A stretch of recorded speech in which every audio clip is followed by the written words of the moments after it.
Hello everyone, welcome to घर से UPSC target 24 lecture number 1। So basically आज के लेक्चर 1 में हम सबसे पहले 2011 का जीएस का पेपर डिस्कस करेंगे, ठीक है। और हम लोग 2011 से स्टार्ट करेंगे, ठीक है। और 2023 के सारे जीएस पेपर जितने हैं वो सारे जीएस का पेपर का हम डिस्कशन करेंगे, ओके। तो आज देखते हैं कि कैसे जीएस 2021 का जो पेपर 2011 का जो पेपर है उसको कैसे लॉजिक से सॉल्व किया जा सकता है, ठीक है। और लॉजिक और एलिमिनेशन पे ही सबसे ज़्यादा हमारा मेन फोकस होगा कि हर क्वेश्चन को लॉजिक के थ्रू कैसे सॉल्व कर सकते हैं, ठीक है। तो देखो, अगर आप ये वीडियो देख रहे हो और अभी तक आपने 2011 का पेपर ऐसे लॉजिक से सॉल्व नहीं किया है, ठीक है, तो मैं कहूँगा कि अभी इस वीडियो को बंद कर दो सबसे पहले, ठीक है। अभी मत देखो, कोई रीज़न नहीं मिलेगा आपको या फिर इसका कोई बेनिफिट नहीं मिलेगा इस वीडियो को देख करके या फिर पेपर सॉल्व करने का। उसके बाद अभी आपको क्या करना है, सबसे पहले 2011 का पेपर डाउनलोड कर लो, ठीक है। पेपर डाउनलोड नहीं है तो मैं ग्रुप पे भी सेंड किया हुआ है मेरा, ठीक है। तो वहाँ से आप उस पेपर को डाउनलोड करो, उस पेपर को डाउनलोड करके फिर उसको सबसे पहले आप लॉजिक से सॉल्व करो पूरा, ठीक है। लॉजिक, ट्रिक एंड एलिमिनेशन से, ठीक है। अब ये होगा कैसे, तो जो भी क्वेश्चन उसमें नॉलेज नहीं लगानी, थोड़ी बेसिक चीज़ें होंगी जो आपको लग रही कि हाँ ये तो एकदम बेसिक ही क्वेश्चन है, तो उसमें आपको ठीक है अगर पता है कर लो नॉलेज से। बाकी इन द केस हर एक क्वेश्चन को मोस्टली ये देखो कि इसके बारे में आपको कुछ नहीं पता है, ठीक है। सबसे पहले तो ऐसे करके पूरे जो 100 क्वेश्चन हैं उनको आप पूरा सॉल्व करो, गलत हो सही हो उससे कुछ मतलब नहीं। बस आपको ये करना है कि मुझे इसमें से इन 4 जो ऑप्शंस दिए हुए हैं उसमें से एक ऑप्शन मुझे करेक्ट करके आने हैं, ठीक है। करेक्ट, अगर गलत भी हो गए तो कोई दिक्कत नहीं, लेकिन हर एक क्वेश्चन को आपको मार्क करना है, कंपलसरी है ये, ठीक है। हाँ, तो अगर आपने ये चीज़ नहीं की है पूरे 100 क्वेश्चन को मार्क करना, तो इस चीज़ को करके आओ। पहले सबसे पहले खुद से करना, बैठो, ठीक है। 1-2 घंटे का टाइम ले करके, ठीक है। 2 घंटे का टाइम आपको अप्रॉक्सीमेटली लग ही जाएगा, तो 2 घंटे का टाइम लो।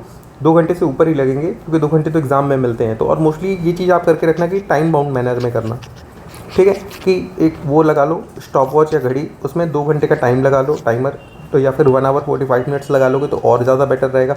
इससे आपकी स्पीड इंक्रीज़ होगी क्वेश्चन को सॉल्व करने के लिए, ठीक है। तो स्पीड के लिए कि आपको थोड़ा उस एग्ज़ाम में भी, क्योंकि आपको इतनी जल्दी लॉजिक से अप्लाई करने होंगे, चीज़ों को करना पड़ेगा, क्विक डिसीजंस मीनिंग लेने पड़ेंगे, ठीक है। तो यहाँ पे अगर आप ये टाइम लगा लोगे, ठीक है, कि 1 आवर 45 मिनट्स का, तो ये आपके लिए बहुत बेनिफिशियल होगा। तो 145 का एक टाइम मैनर में एक स्टॉप वॉच लगा लो, ठीक है। और फिर उसके बाद फिर आप क्या करो, फिर इस पूरे क्वेश्चन को 2011 के पेपर को लॉजिक से सॉल्व करो। कि लॉजिक से सॉल्व करना कैसे, जैसे मैंने बताया हुआ ना कि प्रॉब्लम सॉल्विंग अप्रोच, कि विदाउट नॉलेज अप्लाई करना, कि आपकी जो बेसिक नॉलेज की इस टॉपिक को आपने पढ़ा है कि नहीं, ये रदर देन ये सोचना कि इस टॉपिक को मैंने पढ़ा है कि नहीं पढ़ा है, उन चीज़ों को साइड रख के आपको सिंपली इस क्वेश्चंस को पढ़ के और जो वहाँ स्टेटमेंट्स दी हुई हैं उनके बेसिस पे आपको पूरा आंसर निकालना है, ठीक है। हर एक क्वेश्चन नहीं हो पाएगा, ठीक है। हर एक क्वेश्चन करने भी नहीं है आपको, मतलब मोस्टली कि 100 है कि 100 आपको पूरे एकदम करेक्ट हो जाए तो होगा भी नहीं, लेकिन हर एक क्वेश्चन को अटेम्प्ट ज़रूर करना है, ठीक है।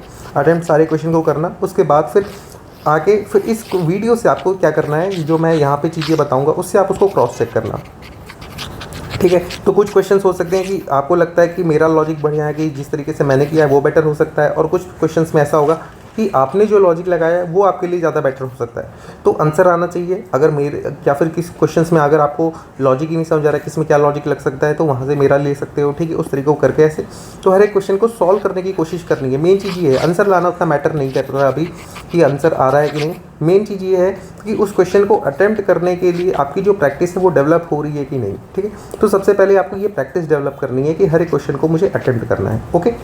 चलो ठीक है, तो स्टार्ट करते हैं। ये चीज़ कर लेना, उसके बाद ही इस वीडियो पे आगे आप आना। अगर नहीं कर रहे हो तो फिर इस वीडियो को देखने का, फिर से मैं बोल रहा हूँ, कोई फ़ायदा नहीं है, कोई मतलब नहीं रहेगा इस वीडियो को देखने का या फिर कोई इतनी मेहनत करने का ये मेंटरशिप प्रोग्राम में आने का, ओके। तो स्टार्ट करते हैं। 2011 का पेपर है, सेट ए है, ठीक। अब देखो क्वेश्चन नंबर 1 क्या कहता है, in union budget 2011 a full exemption from the basic custom duty was extended to the bio based asphalt, ठीक है। Bio based asphalt, what the importance of this material, ठीक है। Unlike traditional asphalt, bio asphalt is not based on fossil fuels. Bio asphalt can be made from non-renewable source of energy. Bio asphalt can be made from organic waste material. It is eco-friendly to use bio asphalt for surfacing road agents. ठीक है। अब देखो यहाँ पे लिखा है bio based asphalt. तो सबसे पहले कोई भी क्वेश्चन पढ़ना, जो उसमें सबसे मेन चीज़ जो आपकी पूछी गई है उसको एकदम मार्क कर लिया करो, वैसे कि उस पर आपका पूरा फोकस हो। और नॉमेनक्लेचर की वजह से बहुत सारे क्वेश्चन सॉल्व हो जाते हैं। तो नॉमेनक्लेचर को हमेशा बना के रखा होगा कि टर्म्स को एग्जैक्टली डिवाइड करके देखा करो उसका मतलब क्या है। जैसे यहाँ लिखा है बायो और प्लस है एसफॉल्ट। तो बायो से क्या समझ में आ रहा है आपका? बायोलॉजिकल होगा कुछ, राइट, कि ऐसी चीज़ होगी जो बायो होती है तो मतलब कुछ अच्छी होती है, राइट, कुछ नई चीज़ है। और ये बोल रहे हैं कि अभी बायो एसफॉल्ट को दिया गया है तो मतलब एक नई चीज़ होगी, राइट, बायो एसफॉल्ट तो कुछ नया चीज़ होगा जो, और बायो लिखा हुआ है तो मतलब थोड़ा कंजर्वेशन के लिए अच्छा होगा, इको फ्रेंडली होगा, राइट, ऐसी चीज़ें। अब लिखा है unlike traditional asphalt. Traditional asphalt जो था वो पुराना था। अब दो चीज़ की कंपैरिजन आ गई यहाँ पे, ट्रेडिशनल एसफॉल्ट और new asphalt. Unlike traditional asphalt, bio asphalt is not based on fossil fuels. तो मतलब बायो पुराने जो होते थे वो फॉसिल फ्यूल पे बेस्ड होते थे और नए जो है वो not based on the fossil fuels. तो हाँ, हो सकता है क्योंकि बायो है तो baby not based on fossil fuel, correct statement है, पॉजिटिव स्टेटमेंट है, रिलेट कर रही है, ठीक है। ऐसी स्टेटमेंट जो रिलेट कर रही है और पॉजिटिव सेंस में हो वो हमेशा सही होती है, तो उसको आपको सही रखना है। Bio asphalt can be made from non renewable source of energy. तो यहाँ नॉन रिन्यूएबल सोर्स ऑफ लिखा है, ये चीज़ आपको ध्यान देना है। अब यहाँ पे लिखा है बायो और यहाँ लिखा है not made on fossil fuels. यहाँ फॉसिल फ्यूल लिखा है, यहाँ पे नॉन रिन्यूएबल लिखा है। तो अगर ये वाली सही होगी स्टेटमेंट तो ये गलत हो जाएगी, और अगर ये गलत होगी तो ये वाली सही हो जाएगी, क्योंकि दोनों कॉन्ट्राडिक्ट कर रही हैं आपस में, ठीक है। तो इसको रहने देते हैं। फिर ये देखते हैं, bio asphalt can be made from organic waste material. तो हाँ, अगर ये वाली स्टेटमेंट इससे मैच कर रही है, ठीक है, लेकिन ये वाली स्टेटमेंट इससे मैच नहीं कर रही है, क्योंकि यहाँ कह रहा है नॉन रिन्यूएबल सोर्स और यहाँ कह रहा है ऑर्गेनिक वेस्ट मटेरियल से बनता, तो नॉन ऑर्गेनिक होंगे, नॉन रिन्यूएबल में। अब लिखा है it is eco friendly to use bio asphalt for surfacing of the road. तो इको फ्रेंडली, हाँ हो सकता है इको फ्रेंडली चौथी स्टेटमेंट भी पहले से मैच कर रही है, लेकिन दूसरी वाली जो है वो चौथे से मैच नहीं कर रही है, राइट, क्योंकि यहाँ लिखा है नॉन रिन्यूएबल वो इको फ्रेंडली कैसे होगा फिर? तो दूसरी स्टेटमेंट है कि बाकी तीनों से मैच नहीं कर रही उतनी, लेकिन पहली और तीसरी और चौथी ये आपस में तीनों मिल रही है, राइट। तो इस वजह से पहली तीसरी चौथी एक जैसी होगी और दूसरी वाली जो होगी गलत होगी, ठीक है। तो 1 3 4। अब यहाँ पे देखो मेन चीज़ क्या है, अब यहाँ पे ऑप्शंस में कुछ भी दिया हो, ओनली पेयर, 1 पेयर, 2 पेयर, उन चीज़ों पे नहीं, वो तो आपका आ जाएगा। मेन चीज़ आपको पता है फोकस इन चीज़ों में रखना है जहाँ से आपको आंसर निकालना है, जो मीडियम की बॉडी जो है यहाँ की क्वेश्चन की, ठीक है। इन चीज़ों पे फोकस करके सबसे ज़्यादा टाइम इस पर डिवोट करना है और इन चीज़ों पे देखना है कि कैसे आंसर इन स्टेटमेंट से आ सकता है, ओके। फिर देखो, which of the following are the emissions from the coal combustion from thermal power plant. अब यहाँ पे दो वर्ड लिखे हुए हैं, एक तो कोल की बात की जा रही है, ठीक है, और एक पावर प्लांट की बात की जा रही है, ठीक है, और एक है इमिशन। इमिशंस कौन कौन से होंगे? तो अब कार्बन, कोल है, कोल में तो कार्बन होता है तो कार्बन तो होगा ही, राइट, तो कार्बन हम मान लेते हैं। फिर लिखा है नाइट्रोजन और सल्फर, ये दो चीज़ें दी हुई हैं यहाँ पे, तो नाइट्रोजन भी हो सकता है, इतनी सारी चीज़ें हैं, लाइक हमारा एटमॉस्फेयर में सबसे ज़्यादा नाइट्रोजन ही है। और मेन बात कर रहे हैं इमिशंस की, तो और यहाँ पे कोई क्वांटिटी नहीं दी गई है ना कि लीथल क्वांटिटी या फिर ऐसा कुछ, तो अगर 1% 0.01% भी हो गया तो ये चीज़ें सही होंगी। तो इमिशंस में ऐसी मोस्टली क्वेश्चंस में जहाँ भी ये ऐसी आपको एक पॉसिबिलिटी लगेगी, थोड़ी बहुत भी हो सकती है, राइट, नॉर्मली सोच के खुद से देखना ये चीज़ें हो सकती हैं, तो वहाँ पे सारे क्वेश्चंस क्या होंगे? सही होंगे, 1 2 3 सारे क्वेश्चंस करेक्ट होंगे, ठीक। अब अगले पे आ जाते हैं, ये क्या कह रहा है? Satellite use for telecommunication really are kept in a geostationary orbit, ठीक है, जियो स्टेशनरी ऑर्बिट में उनको रखा जाता है। फिर the satellite said to be in such orbit when the orbit is geosynchronous, ठीक है, मान लेते ऑर्बिट इज सर्कुलर, ठीक है। The orbit lies in the plane of the equator, ठीक है। The orbit is an altitude of 22236, ठीक है। अब ये चौथी स्टेटमेंट, जो तीन स्टेटमेंट का चलो अभी अपने को नहीं पता, उसको छोड़ देते हैं। सबसे पहले चौथी स्टेटमेंट पे आते हैं जहाँ पे फैक्ट दिए, तो फैक्ट के गलत देने के होने के चांसेस बहुत ज़्यादा है, और ख़ास करके नंबर्स में, जहाँ भी नंबर्स आते हैं ना हमेशा, तो वहाँ पे थोड़ा अपना सजग हो जाया करो कि नंबर आ रहे हैं तो मतलब यहाँ पे कोई ना कोई डाउट है, यहाँ पे चीज़ें हो सकती हैं कि यहाँ पे यूपीएससी गलत करे, तो नंबर्स हमेशा मोस्टली सेंस में गलत होते हैं, तो चौथा को आपको डायरेक्टली क्रॉस करना है, तो एक आपकी यहाँ पे सीधी सीधी गलत हो गई। अब ये देखो कह रहा है, अब तीसरी स्टेटमेंट पढ़ो, the orbit lies in the plane of the earth equator. चलो एक बार इसको हम मान लेते हैं कि वो अर्थ के इक्वेटर के तरफ वो ऑर्बिट होता है उस प्लेन में, ठीक है। अभी कह रहे द ऑर्बिट इज सर्कुलर, तो अगर वो इक्वेटर पे होगा तो सर्कुलर होगा, क्योंकि अर्थ तो ऐसे गोल है, तो इक्वेटर पे भी ऐसे गोल सही होगा ना।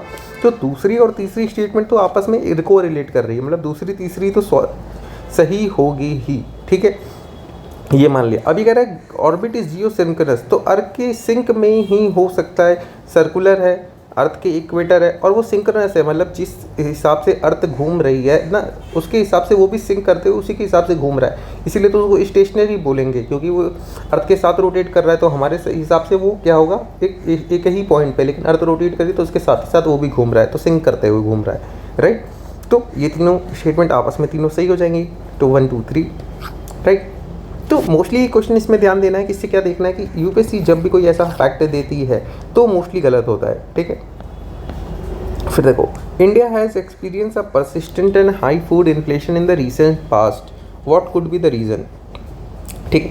Due to the gradual switch over to the cultivation of commercial crops the area under the cultivation of food grains has steadily decreased in the last 5 years about 30%, ठीक है। अब यहाँ पे देखो 3 चीज़ें दे रखी हैं, एक तो कमर्शियल क्रॉप्स पे शिफ्ट हुआ है, दूसरी चीज़ स्टीडली डिक्रीज़ हुआ है और वो भी 30%। अब मान लो अगर स्टीडली डिक्रीज़ भी हुआ और लेकिन वो सिर्फ 5% से हुआ, ठीक है, और यहाँ पे 30% दिया हुआ है, कहीं भी अगर फैक्ट दिया हुआ है। और दूसरी चीज़ ये ऐसे वर्ड स्टीडली डिक्रीज का मतलब क्या है, लगातार डिक्रीज ही होते जा रहा है। तो ऐसा तो हो नहीं सकता ना कि लगातार डिक्रीज होता जा रहा है। और वो भी यहाँ पे लिखा है gradual switch over the commercial crops की वजह से आपको लगता है कि जो फूड है वो जो फूड क्रॉप्स हैं उनमें डिक्लाइन होगा, राइट। अगर फूड क्रॉप्स मतलब वो तो बहुत ज़्यादा नेसेसरी है ना, गवर्नमेंट सबसे ज़्यादा पहला फोकस तो फूड क्रॉप्स पे होती है। और अगर 30% की गिरावट हो रही है फूड क्रॉप्स की, मतलब 30% कम प्रोडक्शन हो रही है, मतलब 30% कम खाना होगा, लोगों को खाना कम मिलेगा, ये तो बहुत ज़्यादा वो वाली बात हो जाएगी ना कि एक तरीके से दिक्कत हो जाएगी फिर तो ये दूसरी स्टेटमेंट तो काफ़ी ज़्यादा वैसी एक्सट्रीम में आ जाएगी और बहुत ज़्यादा चीज़ें इसमें गलत होने के चांसेस, स्टीडली डिक्रीज 30%, राइट। तो इसको गलत है। As a consequence of increasing incomes, जैसे जैसे increasing income the consumption pattern of the people have undergone a significant change. तो हाँ, हो सकता है, इसमें कोई ये नहीं बता रहा कि पॉजिटिव चेंज है या निगेटिव चेंज है, राइट। तो यहाँ पे बोल रहा है इंक्रीज इनकम हो रही है जिसकी वजह से लोगों के कंजम्पशन पैटर्न में चेंज हो रहा है। तो हाँ ठीक है, हो सकता है पॉजिटिव चेंज भी आ सकता है, नेगेटिव चेंज भी आ सकता है, सिग्निफिकेंट चेंज हो रहा है, ठीक है, मान लिया, हो गया। द फूड सप्लाई है chain has a structural constraint. तो ये भी देखो कितनी जनरल स्टेटमेंट है, ये भी जनरल स्टेटमेंट है, ये भी जनरल स्टेटमेंट है, दोनों। तो 2 और 3 करेक्ट हो जाएगी इसमें, नहीं होता तो ओनली 2 पेयर। फिर next question, at present scientist can determine the arrangement of relative position of genes और डीएनए सीक्वेंस और अ क्रोमोसोम, ठीक है। How does this knowledge benefit us. तो ये नॉलेज हमें कैसे बेनिफिट करेगी। अब इस क्वेश्चन में पूछा क्या क्या गया, scientist arrangement of relative position of DNA और जीन्स, डीएनए एक वर्ड आ गया, डीएनए सीक्वेंस, ठीक है, ऑन क्रोमोसोम। तो अगर एक इंसान का हमें डीएनए के सीक्वेंस पता लग जा रहा है तो उससे बेनिफिट क्या क्या होगा। अब ये कह रहे हैं it is a possible to know the pedigree of a livestock. तो हाँ, हो सकता है कि उसकी पेडिग्री का पता लग जाए, पॉसिबल लिखा हुआ, it is possible to know, general statement है थोड़ी। अब यहाँ पे कह रहे हैं it is possible to understand the cause of all human disease. अब यहाँ लिखा है ऑल ह्यूमन डिजीज़, क्या पता ये तो फिर हो जाएगा कुछ डिजीज़ ऐसी हुई जो जेनेटिकली नहीं होती हैं, राइट। जो जेनेटिकली नहीं होगी तो उसके लिए कैसे आप उसका सीक्वेंस डिनाई करोगे, राइट, उसको कैसे पता लगोगे। और ऑल ह्यूमन डिजीज़ ये तो बहुत एक्सट्रीम हो गई ना। अगर मान लो एक भी कोई ऐसी डिजीज़ आ गई जो कि नहीं पता लग पा रही है उससे डीएनए के सीक्वेंसेस से, तो फिर आप कैसे करोगे, राइट। दूसरी तो बहुत ज़्यादा एक्सट्रीम हो गई, तो दूसरी काट देना है। It is possible to develop disease resistance animal based. तो पॉसिबल टू डेवलप रेजिस्टेंस में तो हाँ हो सकता है अगर एक भी एनिमल ऐसा किसी ने बना दिया, राइट। ये नहीं कह रहा है कि it is possible to develop all animal breed to into disease resistant, right. तो ऐसा कुछ नहीं कहा जा रहा है, ये लिखा है कि एक डिजीज रेजिस्टेंट एनिमल ब्रीड्स बनाई जा सकती है। तो हाँ हो सकती हैं, क्यों नहीं हो सकती हैं। अगर एक भी कोई ऐसी किसी ने बना दिया लैब में, राइट, तो हो सकता है उनकी जीन एडिट करके, तो पॉसिबिलिटी है, तो ये भी हो जाएगा। तो इसमें हो जाएगा ये 1 और 3। अगला question, in terms of economy the visit by foreign national to witness the commonwealth games in India amounted to. Amount में क्या होगा हमारे लिए, वो पहला ऑप्शन कहता है एक्सपोर्ट, दूसरा कह रहा है इंपोर्ट, तीसरा कह रहा है प्रोडक्शन, चौथा कह रहा है कंजम्पशन। तो the visit by foreign nationals, अगर फॉरेन नेशनल्स हमारी कंट्री में आ रहे हैं तो वो हमारे लिए लेकर के क्या आ रहे हैं, वो इंडिया में आएंगे, ठीक है। तो वो अपने पास से डॉलर लेकर के आएंगे, ठीक है, डॉलर, ठीक है। तो डॉलर हमारे पास आएगा, उनको हमारी जो आरबीआई है वो उनको कैश देगी, फिर वो अपना जाके हमारे इंडिया में खर्च करेंगे, फिर नीचे जो भी इम्पैक्ट हो, ठीक है, वो चीज़ छोड़ो। अब क्या है देखो, जब हम इंपोर्ट करते हैं कोई भी चीज़ हम इंपोर्ट करते हैं, हमारे पास से डॉलर जाता है, पैसा हमारे पास से जाएगा, हम इंपोर्ट कर रहे हैं तो पैसा हम दूसरी कंट्री को देंगे, ठीक है। ये हो गया एक्सपोर्ट। एक्सपोर्ट में क्या होता है, जब हम एक्सपोर्ट करते कोई सामान बेचते तो हमारे पास पैसा आता है ना, हमारे पास पैसा आएगा, सिंपल सी बात है। हमारे पास वो लोग आ रहे हैं, हमारे पास डॉलर आ रहा है, हम उनको क्या कर रहे हैं, हम उनको अपनी सर्विस दे रहे हैं ना, एक तरीके से एक्सपोर्ट कर रहे हैं कि वो हमारे यहाँ आए विजिट कर रहे हैं, तो उनको फिर यहाँ पे सारी चीज़ के लिए वो हमें पे कर रहे हैं। तो एक तरीके से वही तो चीज़ हो गई, वो सर्विस हम इंडिया में दे रहे हैं, कभी पहले बाहर देते थे, अब वो लोग यहाँ आए तो उनको सर्विस हम यहाँ ही पे प्रोवाइड कर रहे हैं, राइट। तो इस वजह से क्या हो जाएगा। और यहाँ पे देखो ये दो ऑप्शन जो हैं, प्रोडक्शन और कंजम्पशन, ये एक नैरो बेस्ड है, नैरो बेस्ड है।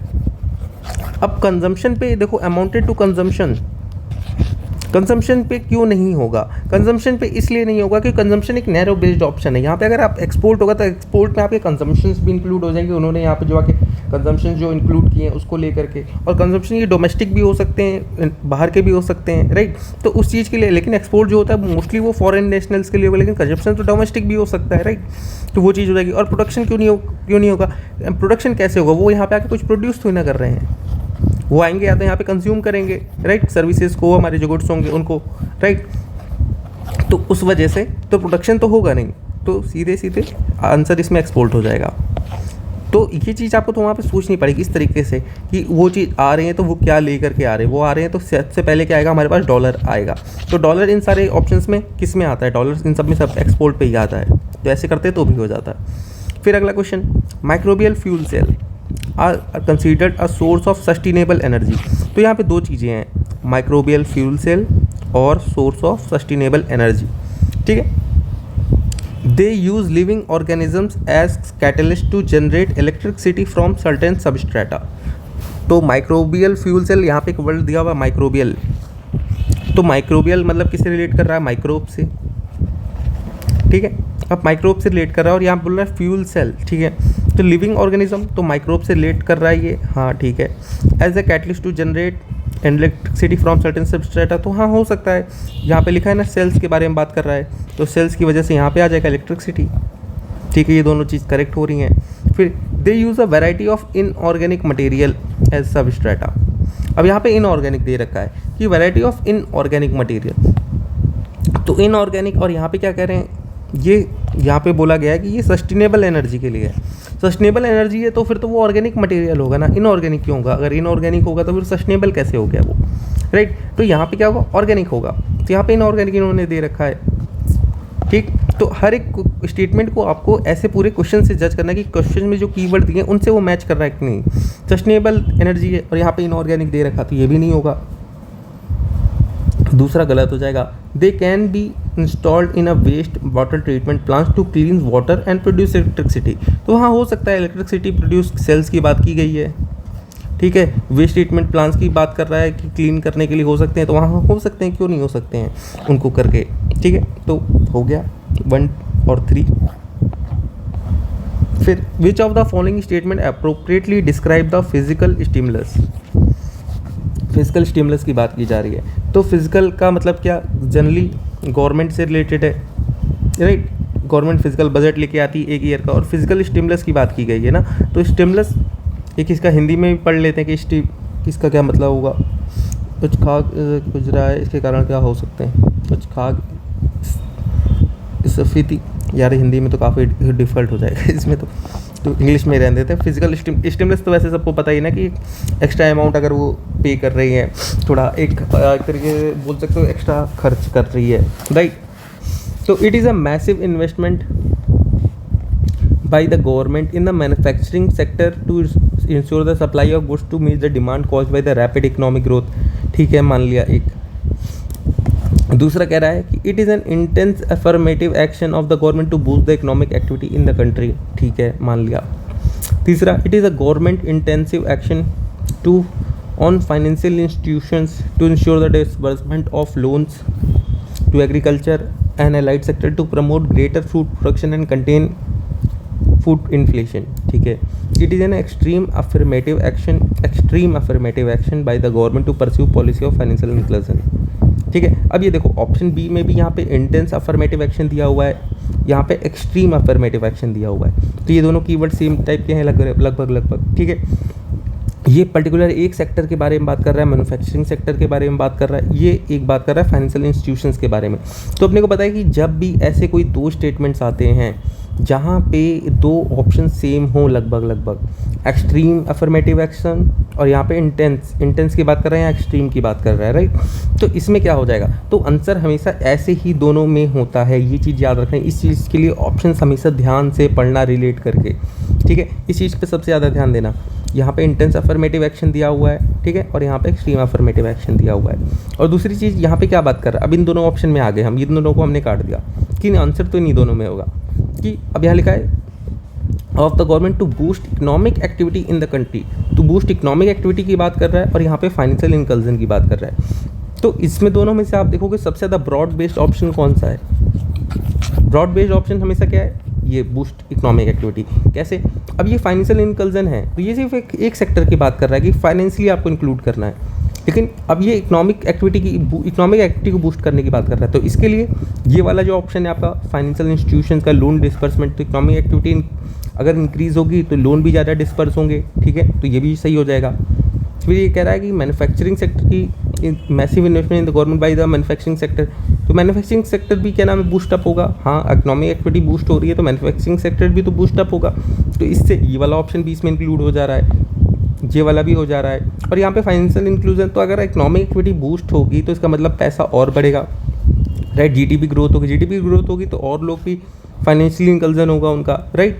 तो ये सिंपल सी चीज़ है। तो बी वाला सबसे, इन चारों ऑप्शन में सबसे ज़्यादा ऑप्शन कौन सा ब्रॉड बेस्ड लग रहा है, ये बी वाला। तो इसलिए आंसर किस में आएगा, बी। तो याद रखना ऐसे ही क्वेश्चंस में जहाँ पर भी ऐसे ऑप्शंस आए जो ब्रॉड बेस्ड हो और कुछ ऑप्शंस हो जो स्पेसिफिक हो, तो जो सबसे ब्रॉड बेस्ड होता है ना ऑप्शन, वो सही होता है, ठीक है। फिर अगले क्वेश्चन पे लिखा है the formation of ozone hole in the Antarctic region has been a cause of concern. What could be the reason for the formation of this hole? ठीक है, तो ओजोन होल हो रहे हैं अंटार्कटिक रीजन में और उसका कंसर्न क्या है, रीज़न क्या क्या हो सकते हैं। तो पहला लिखा है presence of prominent tropospheric turbulence and inflow of chlorofluorocarbon, ठीक है। यहाँ पे फिर बात कर रहा है presence of prominent polar front end stratospheric clouds, inflow of chlorofluorocarbon. अभी इस ऑप्शन में यहाँ पे लिखा है प्रेजेंस ऑफ प्रोमिनेंट, तो ये दोनों तो सेम हो रहे हैं लगभग, ठीक है, और बाकी की स्टेटमेंट चेंज है। Tropospheric turbulence, inflow of chlorofluorocarbon, इसमें ये भी सेम है, inflow of chlorofluorocarbon, inflow of chlorofluorocarbon, ठीक है। यहाँ पे बस इस ट्रोपोस्फेरिक टर्बुलेंस की बात की गई है, यहाँ पे पोलर फ्रंट और स्ट्रेटोस्फेरिक क्लाउड्स, ये डिफरेंस है इन दोनों में, पहले और दूसरे ऑप्शंस में, ठीक। अब तीसरे में आ जाते हैं, पहला वाला हटा देते हैं, अब दूसरे और तीसरे में comparison. Absence of polar front end stratospheric cloud, यहाँ पे प्रेजेंस था, यहाँ पे इन्होंने एब्सेंस कर दिया, यही डिफरेंस है, बाकी पूरी स्टेटमेंट सेम है। And inflow of methane and chlorofluorocarbon, इसमें क्लोरोफ्लोरोकार्बन इसमें इन्होंने मेथेन भी ऐड कर दिया, ठीक है। और यहाँ कह रहा है increase temperature of polar region due to the global warming, global warming. और यहाँ पे पूछा what could be the reason for the formation of this hole, ozone hole के लिए। तो अगर आपने ओजोन है तो ओजोन के बारे में थोड़ा सा पढ़ा ही होगा, अगर आपके पास PYQ नोट्स भी हैं उसमें ओजोन का टॉपिक भी दिया हुआ है, ठीक है। तो ओजोन का क्या है, तो ओजोन क्या है, ओजोन का मोस्टली रिलेशन CFC से होता है, मॉन्ट्रियल प्रोटोकॉल है, राइट, ये सारी चीज़ें। तो ओजोन होल के लिए अब आपका क्या है, आपको ये पता है कि CFC अब 3 ऑप्शन में दिखा हुआ है, तो CFC का यार कुछ ना कुछ तो होगा ही, CFC तो होगा ही, सिंपल सी बात है, ठीक। अब देखो यहाँ पे लिखा है absence of polar front stratospheric cloud, inflow of methane, presence of, तो अब ये ऑप्शन ज़्यादा ही सेम लग रहे हैं, ये देखो ये पूरे सेम है, ये पूरी लाइन सेम है, बस यहाँ पे एब्सेंस दिया हुआ है, यहाँ प्रेजेंस दिया हुआ है, और यहाँ लिखा है inflow of methane and chlorofluorocarbon. तो अब यहाँ पे लिखा है इनफ्लो ऑफ क्लोरोफ्लोरोकार्बन, इस दोनों ऑप्शन में ये दोनों चीज़ें एकदम मैच कर रही हैं, इनफ्लो ऑफ क्लोरोफ्लोरोकार्बन मतलब ये चीज़ तो होगी ही, अरे क्लोरोफ्लोरोकार्बन तो होगा ही, सिंपल सी बात है, ये चीज़ अपने को कंफर्म हो गई। अब इन दोनों ऑप्शंस में से क्या है, यहाँ पे absence of polar front stratospheric cloud है, यहाँ पे प्रेजेंस ऑफ स्ट्रेटोस्फेरिक क्लाउड है। तो मोस्टली बात यही है कि अब आपको ये यहाँ पे सोचना पड़ेगा कि अगर कोई चीज़ अगर एब्सेंट है, राइट, तो वो चीज़ आपकी कैसे किसी चीज़ का रोल प्ले करेगी। अगर मान लो पोलर फ्रंट वहाँ पे एब्सेंट होती है या फिर वहाँ पे स्ट्रेटोस्फेरिक क्लाउड नहीं होते हैं, तो उसकी वजह से फिर क्या नाम है, ओजोन होल कैसे हो जाएगा फिर वहाँ पे क्लोरोफ्लोरोकार्बन की वजह से लेकिन अगर प्रेजेंस होगी तो प्रेजेंस में पोलर फ्रंट का हो सकता है कि अगर वो प्रेजेंट है पोलर फ्रंट और स्ट्रेटोस्फेरिक क्लाउड वहाँ प्रेजेंट है और क्लोरोफ्लोरोकार्बन में भी जाके पोलर फ्रंट और स्ट्रेटोस्फेरिक क्लाउड से रिएक्ट करके वहाँ पे एक रीजन में आप वो बना दे रही है, ओजोन होल का कॉज कर रही है, राइट। तो इस वजह से क्या हो जाएगा, तो option B is a more correct, right. यहाँ से क्या इनफ्लो ऑफ फ्लोरोकार्बन, ये इन दोनों ऑप्शन से ये पता लग गया कि ये तो होगा ही, सिंपल सी बात है। और इन दोनों के कंपैरिजन और पहली वाली जो ये वाली स्टेटमेंट है इन दोनों से कंपैरिजन करके हमें ये पता लग गया, राइट। तो ऑप्शन बी आ गया। तो ऐसे हर एक ऑप्शन को आपको आपस में इंटर रिलेट करके देखना है कि कैसे क्या चीज़ें हैं, ठीक है। फिर देखो, consider the following actions which the government can take: devaluing the domestic currency, reduction in the export subsidy, adopting suitable policies which attract greater FDI and more funds from FII. Which of the following actions help in reducing the current account deficit? अब current account deficit अगर आपने नहीं पढ़ा है तो current account deficit ये basic चीज़ है, तो ये आपको पढ़नी पड़ेगी। तो बेसिक तो आपके कवर होंगे, मैं ये चीज़ मान के चल रहा हूँ, ठीक है। तो अब करंट अकाउंट डेफिसिट, तो करंट अकाउंट में क्या आता है, ट्रेड एंड सर्विसेज आती हैं, ठीक है। ये सारी ये डेली की चीज़ें करंट अकाउंट नाम है। तो अब डीवैल्यूइंग द डोमेस्टिक करेंसी, अगर हम, तो अब इसमें आपको फैक्ट देखना है कि ये जो यहाँ पे दिए हुए ना, इनको ये देखो कि इसका रिलेशन क्या है करंट अकाउंट डेफिसिट से, इस पर इम्पैक्ट क्या होगा, सीधे देख लो। अगर डोमेस्टिक करेंसी को डीवैल्यू करते हो कि मान लो अभी 80 रुपये है, ठीक है, अब आप कह रहे हो डीवैल्यू कर रहे हो, तो मतलब आप इसको क्या करोगे, आप 80 रुपये तो आप इसको मान लो 85 कर दिया आपने, ठीक है। तो पहले कोई एक फॉरेनर था, वो हमारे यहाँ पहले 80 रुपये का सामान एक डॉलर में वो क्या नाम है 80 रुपये का सामान खरीद के लेके जाता था। अब वो $1 में 85 रुपीज़ का सामान खरीद के लेके जाएगा। यही बात ये कह रहा है ना डीवैल्यू करने की, कि आपने डीवैल्यू कर दी। $1 था, आपने 80 रुपये का सामान ले जाता था, अब एक हो गया तो 85 का ले जाएगा। तो मतलब हमारा जो एक्सपोर्ट है वो इंक्रीज़ कर रहा है डीवैल्यू करने से।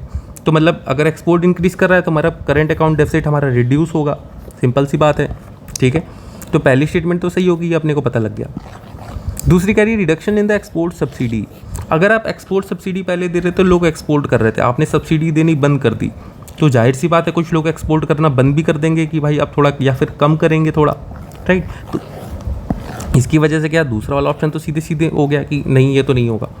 फिर लिखा adopting suitable policies which attract greater FDI and more funds from FII।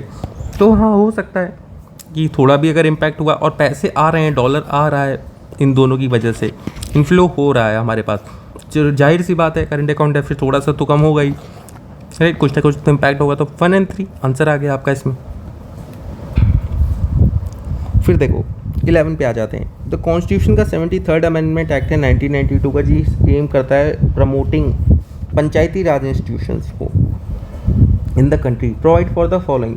तो election commission of to the conduct all panchayat elections, ये तो अपने को पता है कि यहाँ पे पंचायत इलेक्शंस दिया हुआ है और पंचायती राज इंस्टीट्यूशंस की बात की जा रही है। और ये तो वैसे लक्ष्मीकांत का भी क्वेश्चन है, तो ये तो बेसिक का क्वेश्चन है, आपको ये तो पढ़ के जाना ही पड़ेगा।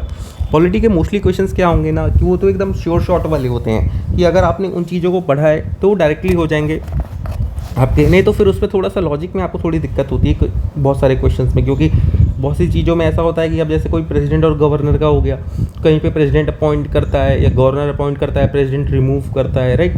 तो उन चीज़ों को लेकर थोड़ी कन्फ्यूज़न हो जाती है, क्योंकि लॉजिकली तो वो सही लग रहे होते हैं बट द थिंग फैक्चुअली वो गलत होते हैं। तो इस चीज़ के लेकर के आपको थोड़ा इसके लिए आपको पॉलिटी का थोड़ा अपना स्ट्रॉन्ग होल्ड कर लेना, ठीक है। तो पंचायत इलेक्शंस तो हो सकता है, बाकी establishment of state finance commission, तो स्टेट फाइनेंस कमीशन की भी बात की गई है। कॉन्स्टिट्यूशन और डिस्ट्रिक्ट प्लानिंग कमेटी, ये तो वैसे आपने पढ़ा है तो पता लग जाएगा, नहीं तो फिर ये तो आपको पता है कि 2 और 3 होंगे इसमें, ठीक है। 2 और 3 होंगे तो फिर यहाँ पे आप सीधे सीधे अगर ऐसे ऑप्शंस आए तो फिर 2 और 3 में आप आ सकते हो, ठीक है। नहीं तो अगर वैसे आपको वैसा वाला अगर क्वेश्चन आया only 1 pair, only 2 pair, only 3 pair, तो उसमें फिर आपको ये पता लगेगा कि ओनली 2 पेयर होगा या तो ओनली 3 पेयर होगा, राइट। लेकिन वैसे डिस्ट्रिक्ट प्लानिंग कमेटी ये तो आपकी उसमें आ जाएगी, म्यूनसिपैलिटी वाले एक्ट में आ जाएगी, 74th में आ जाएगी डिस्ट्रिक्ट। और यहाँ पे लेगा डिस्ट्रिक्ट प्लानिंग कमेटी, तो डिस्ट्रिक्ट के लिए हो सकती है कि बाकी ये पंचायती की बात कर रहे हैं तो पंचायत वाली तो पंचायत के लिए हो सकती है, राइट। तो इस वजह से 1 तो इसमें नहीं होगा, इसका आंसर तो 2, 3 होगा। बाकी इस क्वेश्चन में थोड़ा सा डाउट आपको ऐसे हो सकता है, राइट। तो बाकी इसमें 50-50 पे तो आप आ जाओगे ऐसे। तो ऐसे क्वेश्चंस कुछ कम ही होंगे, मोस्टली क्वेश्चंस नहीं होंगे, बट द थिंग यहाँ पे आपको थोड़ा सा करना पड़ेगा। फिर ये देखो ऐसे क्वेश्चंस जो नहीं पढ़े होते हैं, दो इंपॉर्टेंट रिवर हैं, एक झारखंड में ओरिजिनेट कर रही है, ठीक है, known by the different name in Orissa, and other with source in Orissa merge at the place shorter distance from the coast of Bay of Bengal. Jharkhand, Orissa, Bay of Bengal, coast of Bay of Bengal before flowing into the sea. This is important site of wild life and biodiversity and protected area, ठीक। Which of the following could be this, इन सब में से ये क्या हो सकता है। तो ठीक है, अब देखो अब ये क्या कह रहे हैं, भितरकनिका, चांदीपुर, गोपालपुर, सिमलीपाल। तब इन सब में से देखो ये चारों चीज़ें, झारखंड, उड़ीसा, झारखंड और उड़ीसा और बे ऑफ बंगाल, झारखंड हो गया, उड़ीसा हो गया, यहाँ आपकी बे ऑफ बंगाल हो गया। तो इन सारों चीज़ों के बगल में सबसे ज़्यादा बगल में क्या आता है, एक तो यहाँ पे आपका वेस्ट बंगाल आ जाएगा, ठीक है, ये भितरकनिका ये कहाँ है, वेस्ट बंगाल में, सिमलीपाल आपका उड़ीसा में है, चांदीपुर ये भी आपका उड़ीसा में आई थिंक, ठीक है, गोपालपुर पे आई थिंक उसी साइड है। तो ये देखो, और यहाँ पे तीन चीज़ ये बोल रहा है कि एक प्रोटेक्टेड एरिया भी है। तो प्रोटेक्टेड एरिया इन सब में से क्या है, सिमलीपाल, भितरकनिका, राइट, ये दो चीज़ें हो गई। और कह रहा है wild life and rich biodiversity भी है, वाइल्ड लाइफ बायोडाइवर्सिटी सब इन दोनों में भी है, सिमलीपाल में भी है और भितरकनिका में भी है, लेकिन मोस्टली भितरकनिका ही ज़्यादा जाना जाता है इन चीज़ों के लिए।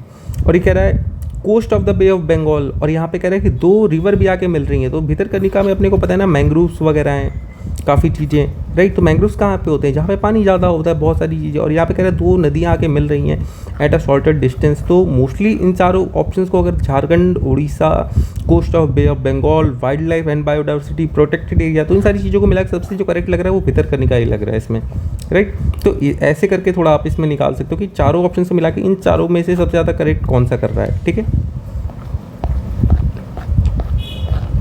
फिर देखो, a rapid increase in the inflation is sometime attributed to the base effect. What is the base effect? Base effect क्या होता है? It is an impact of the drastic deficiency in supply due to the failure of crops. तो बोल रहा है drastic decrease in supply, failure of crops. It is an impact of surge in the demand due to the rapid economic growth. तो demand increase हो रही है due to the rapid economic growth. It is an impact of the price level of previous year for the calculation of the inflation rate, none of the above, ठीक है।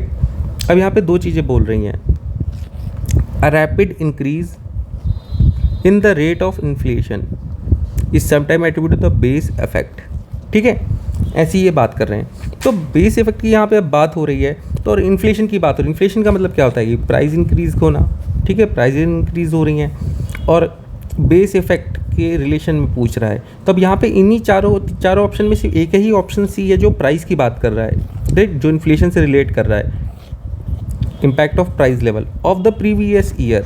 और यहाँ पे बात भी किया जा रहा है कि प्रीवियस ईयर की बात कर रहा है, और यहाँ पे सब बोला गया है बेस इफेक्ट। तो बेस क्या होता है? बेस इज समथिंग जिसके ऊपर बाकी चीज़ें टिकी होती हैं, राइट। तो बेस होता है जो एक आपका मेन होता है कि आप बेस की बेसिक चीज़ों से आप कंपैरिजन करते हो ना, कि ये आपका बेस है तो इसके ऊपर की सारी चीज़ें इसके ऊपर निर्भर करेंगी। तो क्या कह रहा है यहाँ पे, is the impact of price level of previous year on the calculation of inflation rate. तो हाँ, ये हो सकता है, एक तो इन्फ्लेशन की बात इसमें भी की गई है, यहाँ पे भी इन्फ्लेशन की बात की गई है, राइट। और दूसरी चीज़ यहाँ पे बेस की बात की जा रही है, तो यहाँ पे price level of previous year, तो प्रीवियस ईयर क्या पता वो बेस हो सकता है, राइट। और उसकी वजह से impact of price level previous on the calculation, तो उसकी वजह से इस पे इम्पैक्ट जो आ रहा है तो इसको बेस बोल सकते हैं कि इस बेस की वजह से इस पे इम्पैक्ट हो रहा है, राइट। तो यहाँ से क्या हो जाएगा आपका ऑप्शन सी जो है, इस ऑप्शन के हिसाब से सबसे ज़्यादा जो मैच कर रहा है वो इसके लिए कर रहा है सी, राइट। अब देखो यहाँ पे क्यों, यहाँ पे सिर्फ डिमांड की बात की जा रही है, यहाँ सप्लाई की बात की जा रही है।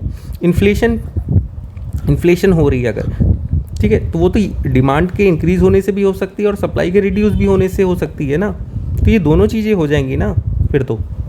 और ये ऑप्शन जो है ये इन दोनों का सम अप हो जा रहा है कि सप्लाई की डिक्रीज़ होने से और डिमांड के सर्ज होने से, इन दोनों को चीज़ों को इन्फ्लेट करके यहाँ पे सीधे बताया जा रहा है कि प्राइस लेवल की बता करके, तो इसमें दोनों चीज़ें आपकी इन्फ्लेशन रेट में काउंट हो जा रही हैं, ठीक है। तो option C, India is regarded as a country with a demographic dividend. Demographic dividend, dividend मतलब कुछ पैसे, मतलब ऐसा कुछ जो बेनिफिशियल हो, राइट। डिविडेंड हमें मिल रहा है उसका, राइट, कि हमने कोई काम किया उसका डिविडेंड अब हमें मिल रहा है। तो डिविडेंड मिल रहा क्या कि कुछ उसके बेनिफिट्स मान लो, एक सिंपल वर्ड्स में कि उसके बेनिफिट हमें मिल रहे हैं। डेमोग्राफी का मतलब एक सिंपल से होता है कि पॉपुलेशन, कि उस पॉपुलेशन के बेनिफिट्स क्या क्या हैं। इंडिया को अभी ये कहा जा रहा है कि डेमोग्राफिक डिविडेंड के साथ है, तो मतलब उसको अभी उसके पॉपुलेशन के बेनिफिट्स मिल रहे हैं। तो हमें अपने पॉपुलेशन के बेनिफिट्स कैसे मिल रहे हैं? This is due to the high population in the age group of below 15 year. 15 साल से कम के जो लोग हैं उनकी वजह से। तो 15 साल के कम लोगों की जो हाई पॉपुलेशन है यार, वो तो फिर ऐसे हो जाएंगे, वो तो बर्डन होंगे। दो लोग बर्डन माने जाते हैं, एक 15 साल से जो छोटे होते हैं और एक जो 65 ईयर्स प्लस होते हैं, जो रिटायरमेंट एज के होते हैं, राइट, जो बूढ़े होते हैं। बच्चे इसलिए होते हैं ना, बच्चों और बूढ़ों का ध्यान रखो। तो बच्चे और बूढ़े ये दो लोग होते हैं जो डिपेंडेंट पॉपुलेशन होती है। ये मतलब ये डिपेंड होते हैं कि या तो जो फैमिली जो अर्निंग मेंबर होता है उसके ऊपर ये लोग डिपेंड होते हैं, क्योंकि ये काम नहीं करते, वो कुछ प्रोड्यूस नहीं करते हैं। तो अब ये बोला जा रहा है इंडिया, तो इंडिया की बात की जा रही है, कंट्री की डेमोग्राफिक डिविडेंड। तो मतलब ये लोग कुछ ना कुछ इंडिया को वो कुछ प्रोवाइड करेंगे, कुछ बेनिफिट दे रहे होंगे ना, बेनिफिट की बात की जा रही है। तो इन चारों ऑप्शन सबसे ज़्यादा बेनिफिशियल पॉपुलेशन कौन सी है? तो 15 साल से कम की वो क्या ही करेगी हमारे लिए, उतना काम नहीं करेगी। ये उतने काम करने के लिए नहीं, जितना करना था इन्होंने कर दिया 65 ईयर्स वालों ने। बच्चे कौन से? सिर्फ बी वाले। It a high population in the age group 60 to 64 years, right, जो कि अभी हमारे लिए कुछ बेनिफिशियल काम कर सकते हैं अगर उनको क्राइटेरिया है, तो इसलिए इंडिया को डेमोग्राफिक डिविडेंड कहा जाए। तो सिंपल सा बी आ गया इसमें आंसर। फिर देखो, regarding carbon credit which one of the following is not correct. Not correct की बात की जा रही है। The carbon credit was ratified in the conjunction with the Kyoto protocol. एक यहाँ पे फैक्ट दिया हुआ है, ठीक है। Carbon credit are awarded to the countries और group that have reduced carbon gases below certain emission quota.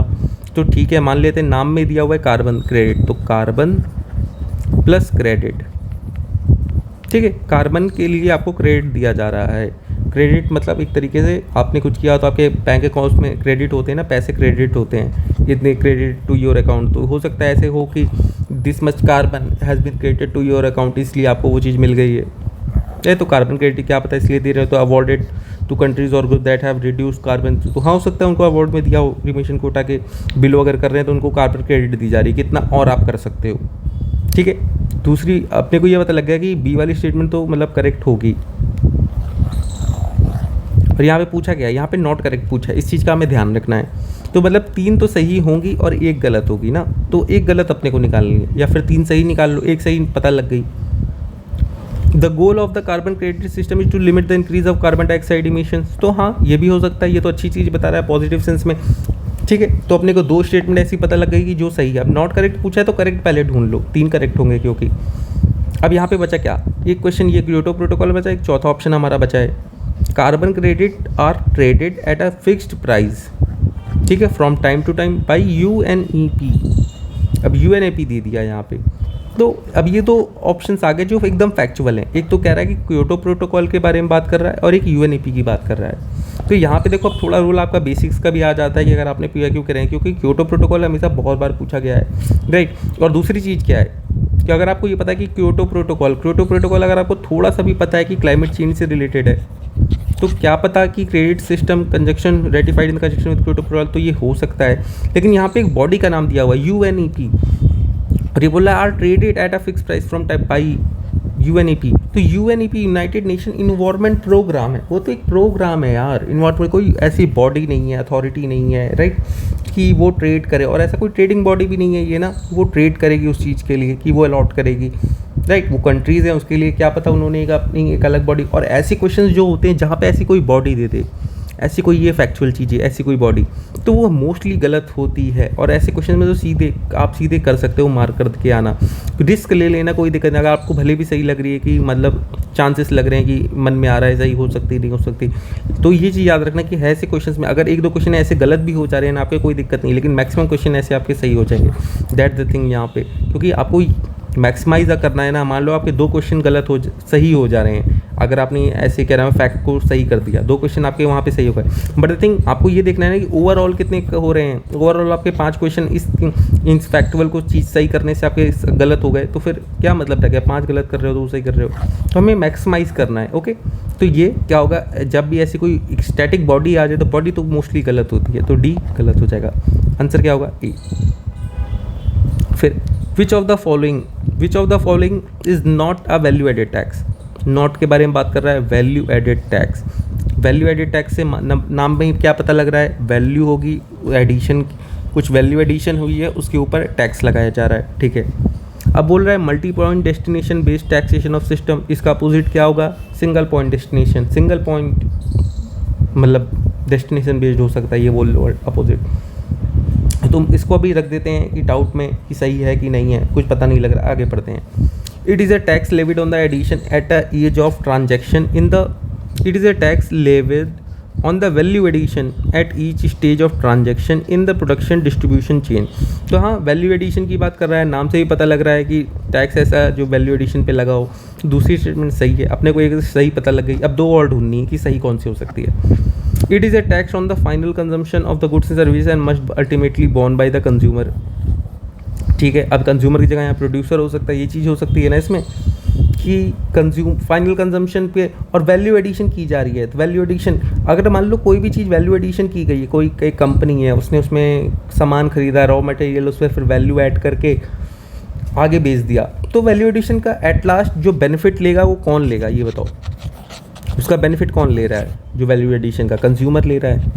तो कंज्यूमर हो सकता है टैक्स पे करे उस चीज़ के लिए, क्योंकि कंज्यूमर ने ही तो ख़रीदा है। अगर आपको उस चीज़ का बेनिफिट लेना है तो आपके लिए आपने उसका टैक्स भर दिया और उसका बेनिफिट ले रहे हो, राइट।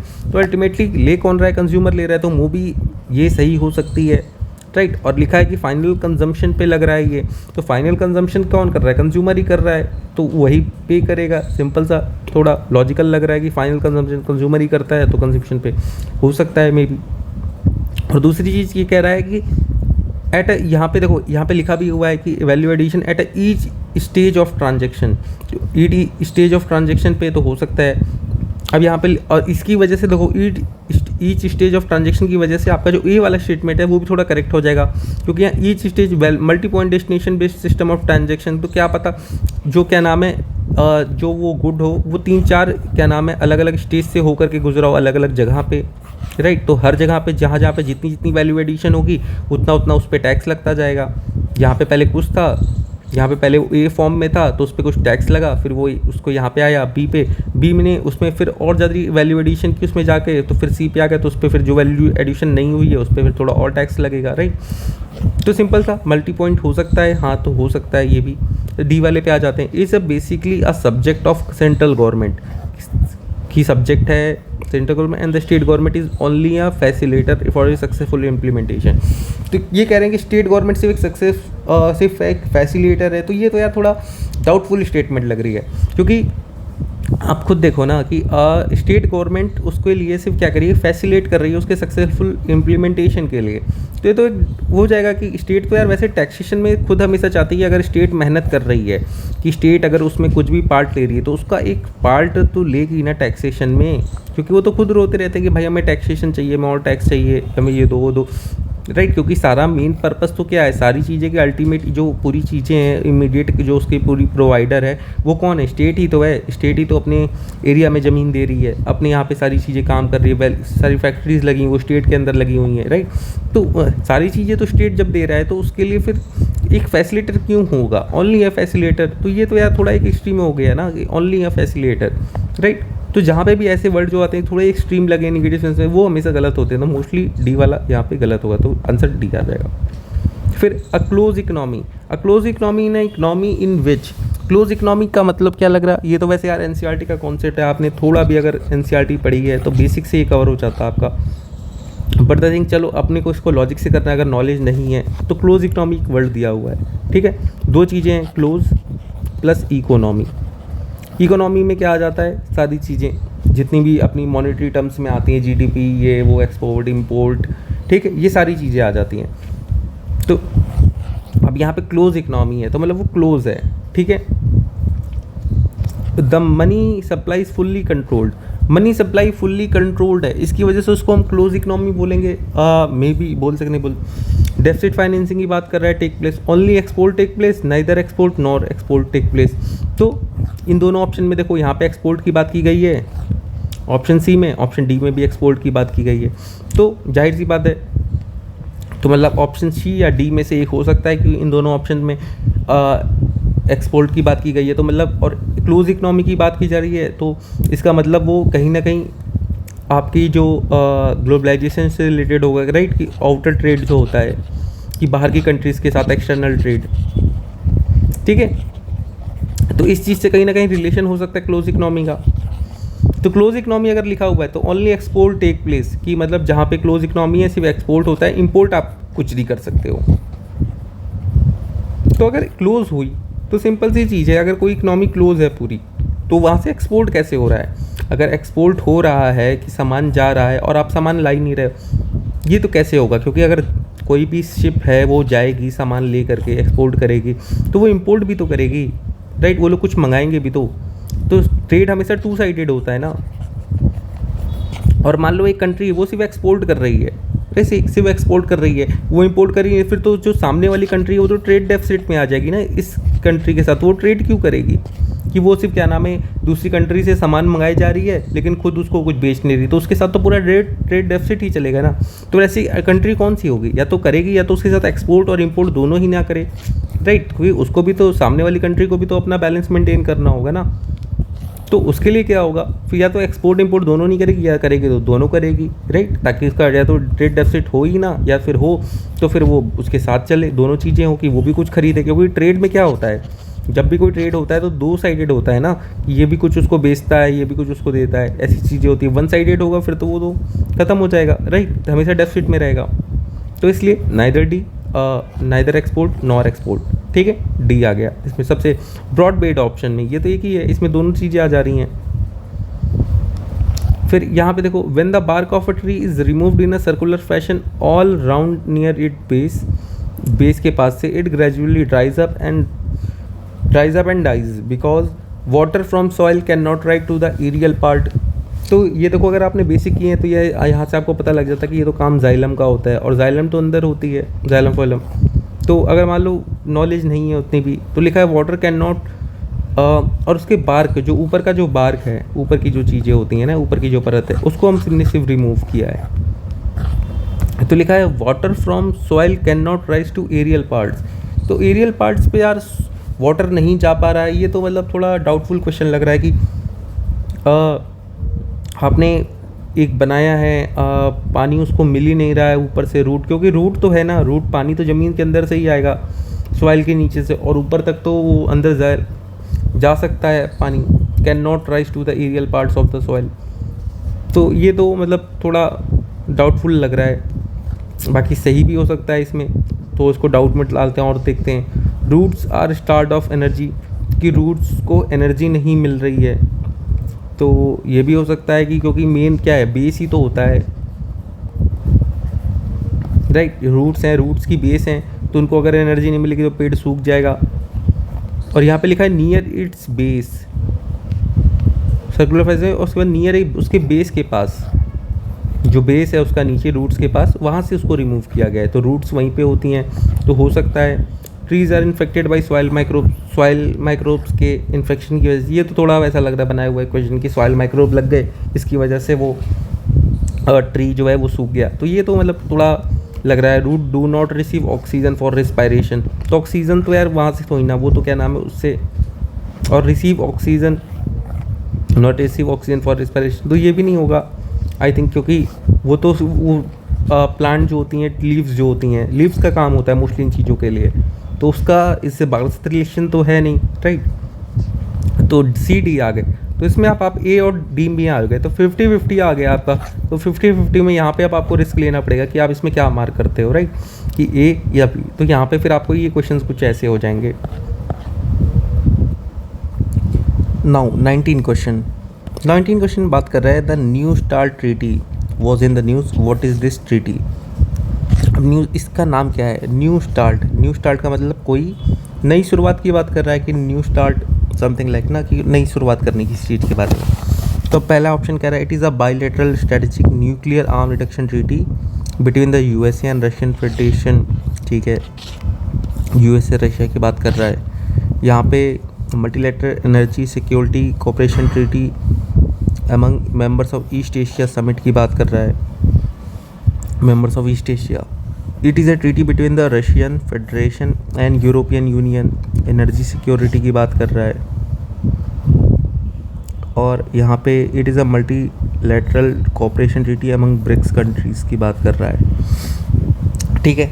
तो अब ये देखो यहाँ पे बोल रहा है कि न्यू स्टार्ट का मतलब क्या है कि कोई नई शुरुआत की गई होगी, राइट, जिससे रिलेट ये कर रहा है न्यू स्टार्ट का मतलब क्या है कि पहले कोई चीज़ हुई होगी, राइट, जिससे उस चीज़ को लेकर के कोई नाम रखा गया है, तो उसका मतलब ही कुछ होगा कि न्यू स्टार्ट करना, मतलब पहले कोई चीज़ हुई होगी, लड़ाई झगड़ा हुआ होगा, उसको लेकर के लोग बोलते हैं ना कि नई शुरुआत करते हैं। तो मे बी न्यू स्टार्ट। सबसे ज़्यादा लड़ाई इन सब में किस में हुई है? USA और रशिया, तो ये ऑप्शन सबसे ज़्यादा लग रहा है। उसके बाद दूसरी चीज़ क्या है, यहाँ पे किस चीज़ की बात की जा रही है? Strategic nuclear arm reduction treaty. तो इसको अगर आप शॉर्ट करोगे, ये देखो, strategic nuclear arms reduction treaty, START, new START treaty आ गया। बायलेटरल, यहाँ से सीधा सीधा आपका आ गया कि bilateral start, right, treaty between the USA and Russian federation. तो ऑप्शन ए सीधे सीधे आपका ऑप्शन से। तो यहाँ से आपको देख रहे हो, यहाँ से सीधे सीधे ये चीज़ आ गई। तो ये इन चीज़ों का फ़ायदा यही होता है कि ऐसे करने से, कि अगर आप इन चीज़ों को थोड़ा सा ध्यान दे के पढ़ते हैं, नहीं तो अगर वैसे करते थोड़ा सा, और अगर मान लो ये चीज़ नहीं दी होती तो फिर क्या हो जाता है, यहाँ पे मल्टीलेटरल एनर्जी सिक्योरिटी कॉपरेशन, यहाँ पे भी देखो दिया हुआ है for the energy security corporation, कि आपको देखो कंफ्यूज कराने के लिए दिया हुआ है कि अगर आप इस चीज़ पे ध्यान नहीं दोगे ना, ये चीज़ अगर आपसे छूट जाती और अगर आपने इस चीज़ पे ध्यान देने लगते एनर्जी सिक्योरिटी कॉपरेशन, तो ये ऑप्शन आपका गलत हो जाता। तो इन चीज़ों को भी ध्यान रखना कि अगर ये चीज़ें अगर दी जा रही हैं, यहाँ पे रशिया की बात की गई है, रशियन फेडरेशन, यहाँ पे रशियन की बात की गई है, तो इन दोनों ऑप्शन में ये दोनों सिमिलरिटी दे रखी इन्होंने, ठीक है। तो ये देखो इन दोनों ऑप्शन में ये इसका रिलेशन, इन दोनों ऑप्शन में ये रिलेशन है। तो अब आपको इन दोनों में से चूज़ करना पड़ता मोस्टली, राइट, कि कौन सा ऑप्शन किससे रिलेट कर रहा है। तो उस चीज़ के लिए आपको थोड़ा, नहीं तो फिर आप क्या करते, इस पे मार्क करके आ जाते। तो ऑप्शन ठीक से पढ़ना, जो चीज़ें वहाँ पे दी गई हैं उनको अच्छे से पढ़ना, आंसर उसी में कहीं छुपा होता है, बस थोड़ा सा आपको समझ करके ऐसे क्वेश्चंस में निकालना होता है, ठीक है। फिर 3 of the following criteria has been contributed to the recognition of Western Ghats and Sri Lanka and Indo-Burma as a hotspots of biodiversity। ठीक है, ये बोला 3 में से ऐसे क्राइटेरिया जो वेस्टर्न घाट, श्रीलंका और इंडो बर्मा, 3 रीजन की बात की गई है, वेस्टर्न घाट, श्रीलंका और इंडो बर्मा का, तो उन्हें हॉटस्पॉट ऑफ बायोडाइवर्सिटी के लिए चुना गया है। तो कौन कौन से 3 रीजन हो सकते हैं वो? तो वेस्टर्न घाट, श्रीलंका, इंडो बर्मा। तो अब श्रीलंका स्पीसीज रिचनेस, तो स्पीसीज रिचनेस हो सकती है। तो हाँ, हॉटस्पॉट यहाँ पे लिखा हुआ है एक वर्ड कि हॉटस्पॉट ऑफ बायोडाइवर्सिटी। तो हॉटस्पॉट क्या होता है? किसी चीज़ को हॉटस्पॉट हम तभी बोलते हैं ना कि वो चीज़ वहाँ पे सबसे ज़्यादा होगी। जैसे हम बोलते थे कोविड का हॉटस्पॉट है वो, कि वहाँ पे सबसे ज़्यादा कोविड केसेस आ रहे होते हैं। तो अब इसी वजह से देखो, अब जैसे हॉटस्पॉट लिखा हुआ है तो बायोडाइवर्सिटी का तो मतलब वो चीज़ वहाँ पे जो रिचनेस होगी उस चीज़ को लेकर के सबसे ज़्यादा होगी, तो इसी वजह से वहाँ पर होगा, ठीक है, मान लिया। वेजिटेशन डेंसिटी, तो वहाँ पे सिर्फ ये फ्लोरा की बात कर रहा है, राइट, इसमें फोना इंक्लूडेड नहीं है फिर तो। और बायोडाइवर्सिटी में तो दोनों चीज़ें होती हैं, फ्लोरा और फोना, राइट। तो दूसरा वाला उतना डाउट में आ जा रहा है, चलो ठीक है। एंडेमिक, तो हो सकता है कि वो स्पीसीज़ वहाँ के एंडेमिक स्पीसीज़ हो, इसलिए उनको वहाँ पे क्या नाम है, चीज़ों को उनके लिए दिया जा रहा हो, तो एंडेमिज्म भी हो सकता है। एथनो बोटेनिकल इंपॉर्टेंस, तो ये भी हो सकता है कि एथनो बोटेनिकल इंपॉर्टेंस भी हो सकता है कि वहाँ की एथनो बोटेनिकल इंपॉर्टेंस में काफ़ी ज़्यादा रोल हो। तो अभी तक अपने को ये पता है कि 2 नहीं हो सकता, बाकी 1 हो सकता है, 3 हो सकता है, 4 भी लगभग लग रहा है हो सकता है। थ्रेट परसेप्शन भी अपने को लग रहा है कि थ्रेट परसेप्शन पे तो हो सकता है कि उनको जितने थ्रेट हैं इस वजह से उनको हॉटस्पॉट में दिया जा रहा हो, कि रेड लिस्ट वगैरह ये सारी चीज़ें भी आती हैं। ये कह रहा है adaption of flora and fauna to warm and humid climate. अगर वो क्या नाम है वहाँ पे अडाप्ट कर ले रही है वार्म एंड ह्यूमिड क्लाइमेट, इसकी वजह से उनको हॉटस्पॉट डिक्लेयर कर देना उस एरिया को, तो ये तो नहीं होगा ना कि वो अगर वो कर ले रही हैं फिर उनको हॉटस्पॉट क्यों डिक्लेयर किया जाएगा, राइट। तो हॉटस्पॉट का मतलब तो यही होगा ना कि बायोडाइवर्सिटी का रीजन है, वहाँ बहुत ज़्यादा स्पीच रिच है, और वो वहाँ की अगर एंडेमिक है तो फिर वो अडाप्ट क्यों करेगी, क्योंकि वो तो एंडेमिक है, उसी एरिया की है वो, तो उसको अडाप्ट करने की ज़रूरत क्या होगी। तो 6 वाला भी अपने को लग रहा है। तो आप यहाँ पे आ जाओगे 4 और 5 में, राइट। 1 और 3 तो अब आपको पता लग गया, 4 और 5 में यहाँ पे आपको कन्फ्यूज़न होगी कि एथनो बोटेनिकल इंपॉर्टेंस और थ्रेट परसेप्शन, कि उनको थ्रेट है इतना ज़्यादा कि इसलिए। तो आपको ये दोनों तो हो गया 1, 3।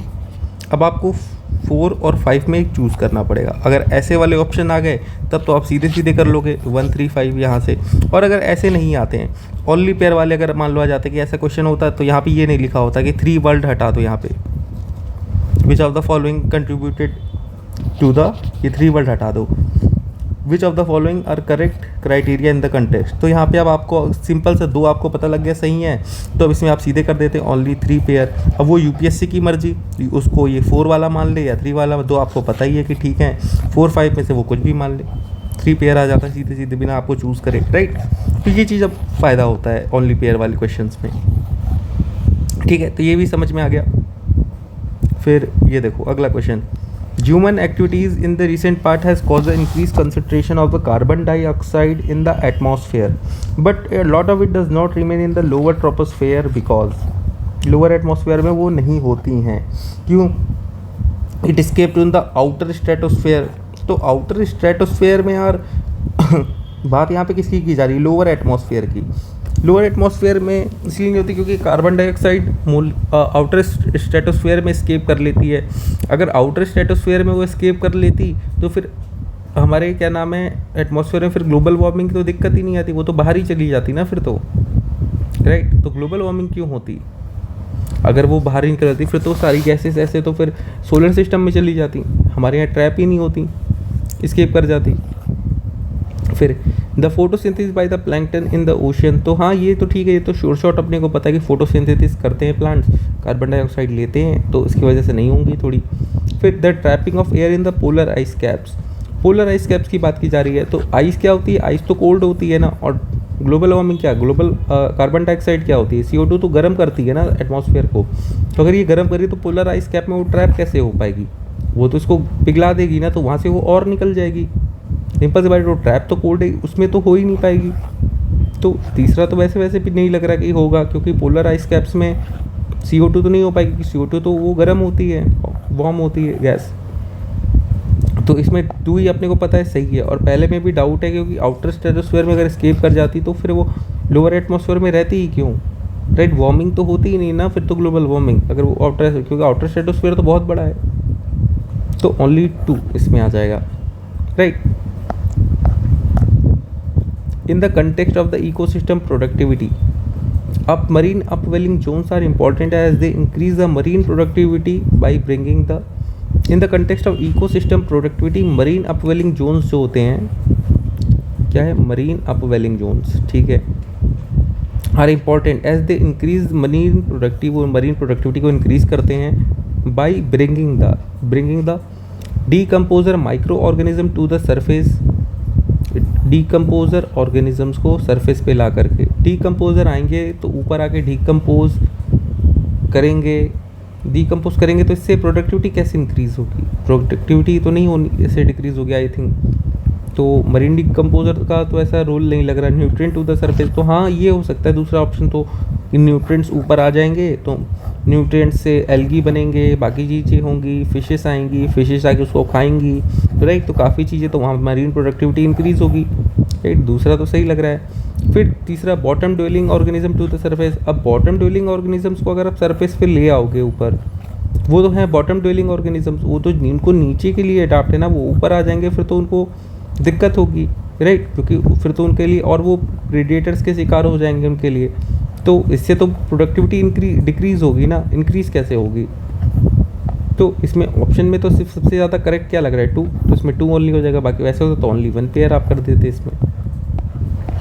तो जितनी भी स्टेटमेंट लगी हैं उनको एक प्रैक्टिकल एप्लीकेशन से सोच के, रैदर देन ये सोचना कि मैंने उसको पढ़ा है कि नहीं पढ़ा है, तो आप उसको इस माइंडसेट से देखो कि वो चीज़ जो है वो प्रैक्टिकली इम्प्लीमेंटेशन में कैसा उसका रिजल्ट होगा, ठीक है। उस तरीके से सोच के करोगे तो हो जाएंगे आंसर।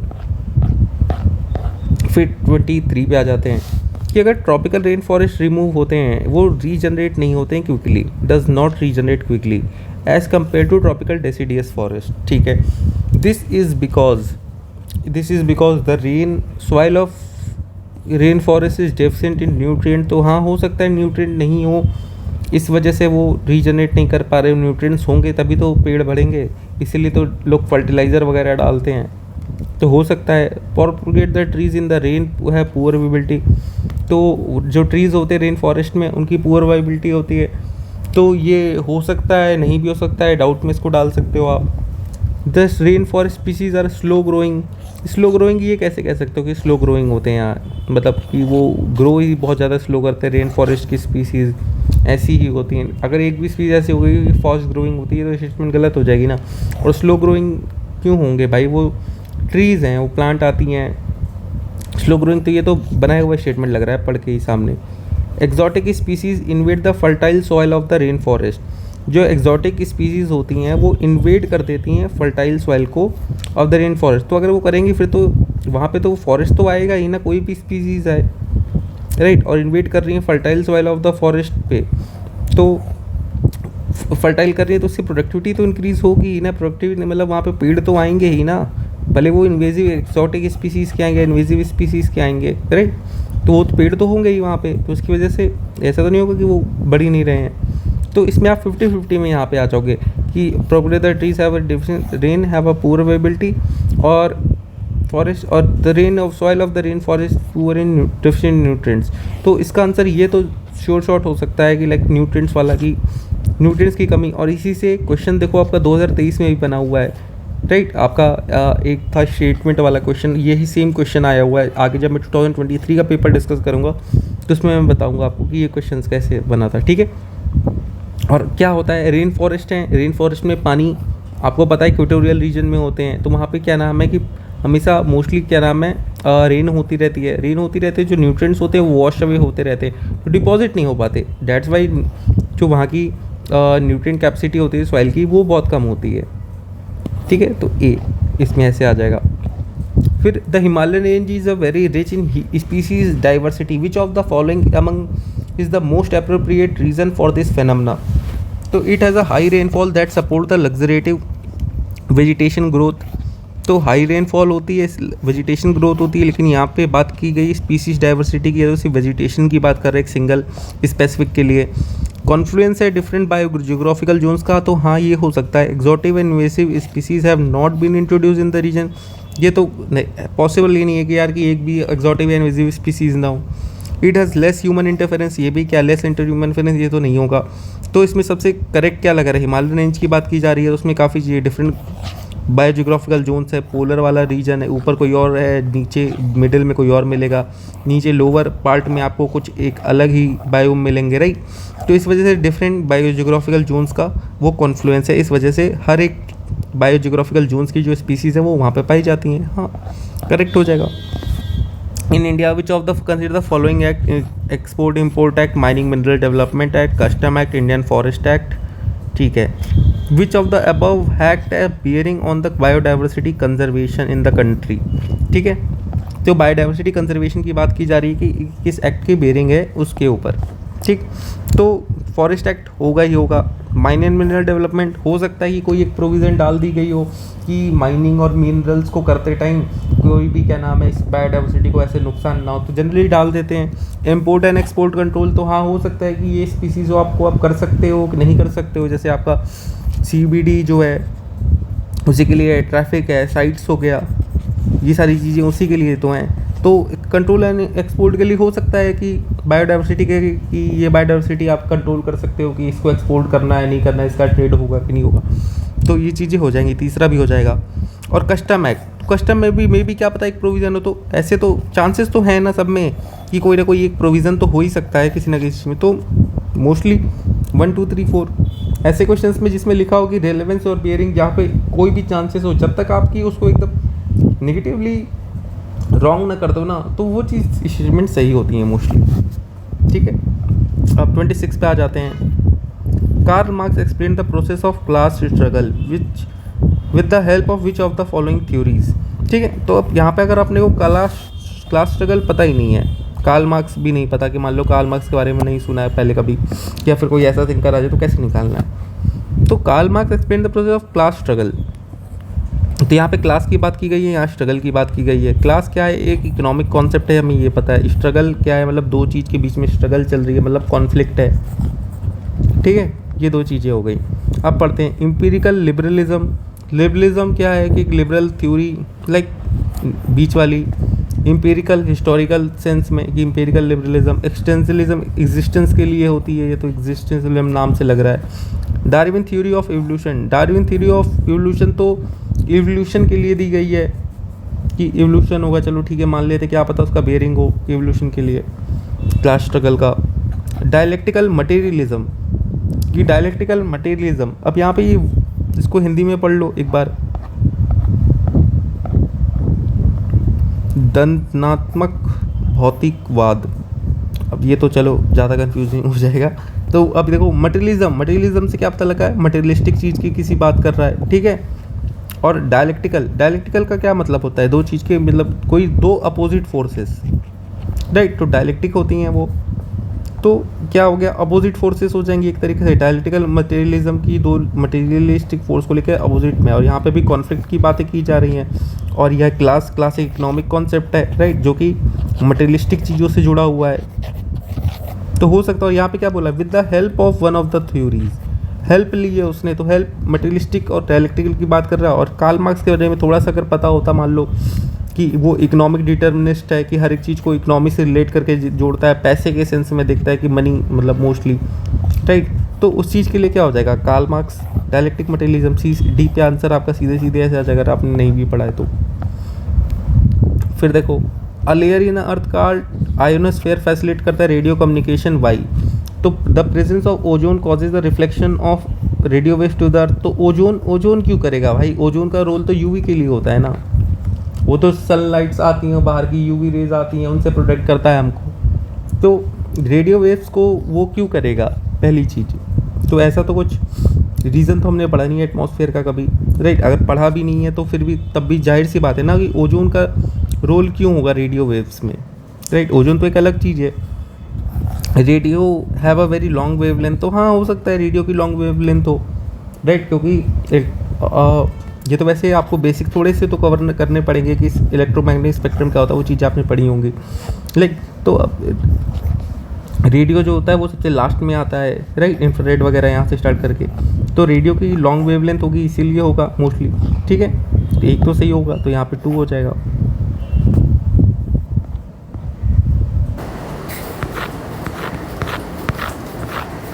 तो नेक्स्ट क्वेश्चन पे आ जाते हैं, ये है अब FDI। Both FDI and FII related to investment in a country, which of the following represent an important difference between the two। ठीक है, तो FII ब्रिंग करता है better management skill and technology, FDI बात करता है सिर्फ ऑनलाइन कैपिटल, चलो ठीक है मान लेते हैं। FI हेल्प करता है increasing capital availability in general, while FDI only target a specific sector, ठीक है, इसको मान लेते हैं। लेकिन ये देखो, अब पहला स्टेटमेंट कह रहा है कि FDI कह रहा है ओनली ब्रिंग इन कैपिटल, सिर्फ कैपिटल लेके आता है, और यहाँ पे दूसरा कह रहा है कि FI हेल्प करता है increasing capital availability in general. तो ये कैसे हो जाएगा, जब FDI कैपिटल लेकर के आ रहा है पूरा ओनली ब्रिंग इन कैपिटल, तो ये FII इंक्रीजिंग, तो ये दोनों ऑप्शन तो आपस में कॉन्ट्राडिक्ट कर रहे हैं, राइट। अगर ये सही होगा तो ये गलत होगा, ये सही होगा तो ये गलत हो जाएगा, राइट। अगला चेक कर लेते हैं, FDI flows only into the secondary market, और FII प्राइमरी टारगेट करता है प्राइमरी मार्केट को। अब इन दोनों में रिलेट कर लेते हैं कि पहला ऑप्शन क्या कह रहा है कि FDI जो है better management and skill and technology ले करके आता है, और ये कह रहा है कि FDI जो फ्लो करता है सेकेंडरी मार्केट में, और FII प्राइमरी मार्केट को टारगेट करता है। तो अगर ये FII प्राइमरी मार्केट को टारगेट कर रहा है, राइट, तो इसका मतलब ये वाली स्टेटमेंट भी सही होगी कि ब्रिंगिंग बेटर मैनेजमेंट स्किल और टेक्नोलॉजी भी लेकर के आएगा। और FDI अगर सेकेंडरी मार्केट में फ्लो कर रहा है, सेकेंडरी मार्केट मतलब स्टॉक मार्केट जो होती है अपनी वैसी वाली, ठीक है, तो उसके लिए फिर वो तो कैपिटल ही लेके आएगा, तो मतलब ये वाली स्टेटमेंट भी सही होगी। ये दोनों, अगर ये वाली C वाली सही होगी तो A वाली भी सही होगी, सिंपल सी बात है, राइट, ये दोनों आपस में कोरिलेट कर रही है। FII is consider to be more stable than FDI, तो FII अगर प्राइमरी मार्केट में आ रहा है तो मतलब ये स्टेबल होगा, हाँ सही बात है। और FII is consider to be stable than FDI, तो हाँ ये भी सही होगा। तो अगर ये वाली स्टेटमेंट सही हो रही तो ये भी सही होगी, ये दोनों आपस में रिलेट कर रही है। और इन दोनों में भी यही है कि अगर ये वाली सही होगी तो ये भी सही होगी, और ये भी सही होगी, ये गलत होगी तो ये भी गलत होगी, ये भी गलत होगी, तो ये तीनों आपस में को रिलेट कर रही हैं तीनों स्टेटमेंट। और यहाँ पे डिफरेंस पूछा है और आंसर तो एक ही होगा ना, तो और अगर बी वाली को हम सही मान लें, बी वाली सही हो जाती है तो ये भी गलत होगी, ये भी गलत होगी, ये भी गलत होगी। तो राइट, सिंपल सी चीज़ है, 3 को गलत करना है, एक ही सही होगी यहाँ पे, तो ऑप्शन बी सही हो जाएगा ऐसे, अगर नहीं पढ़ा है तो भी। ठीक है, फिर देखो जेनेटिकली इंजीनियर्ड ब्रिंजल है, बीटी ब्रिंजल, इसका डेवलप किया गया, इसका ऑब्जेक्टिव क्या है?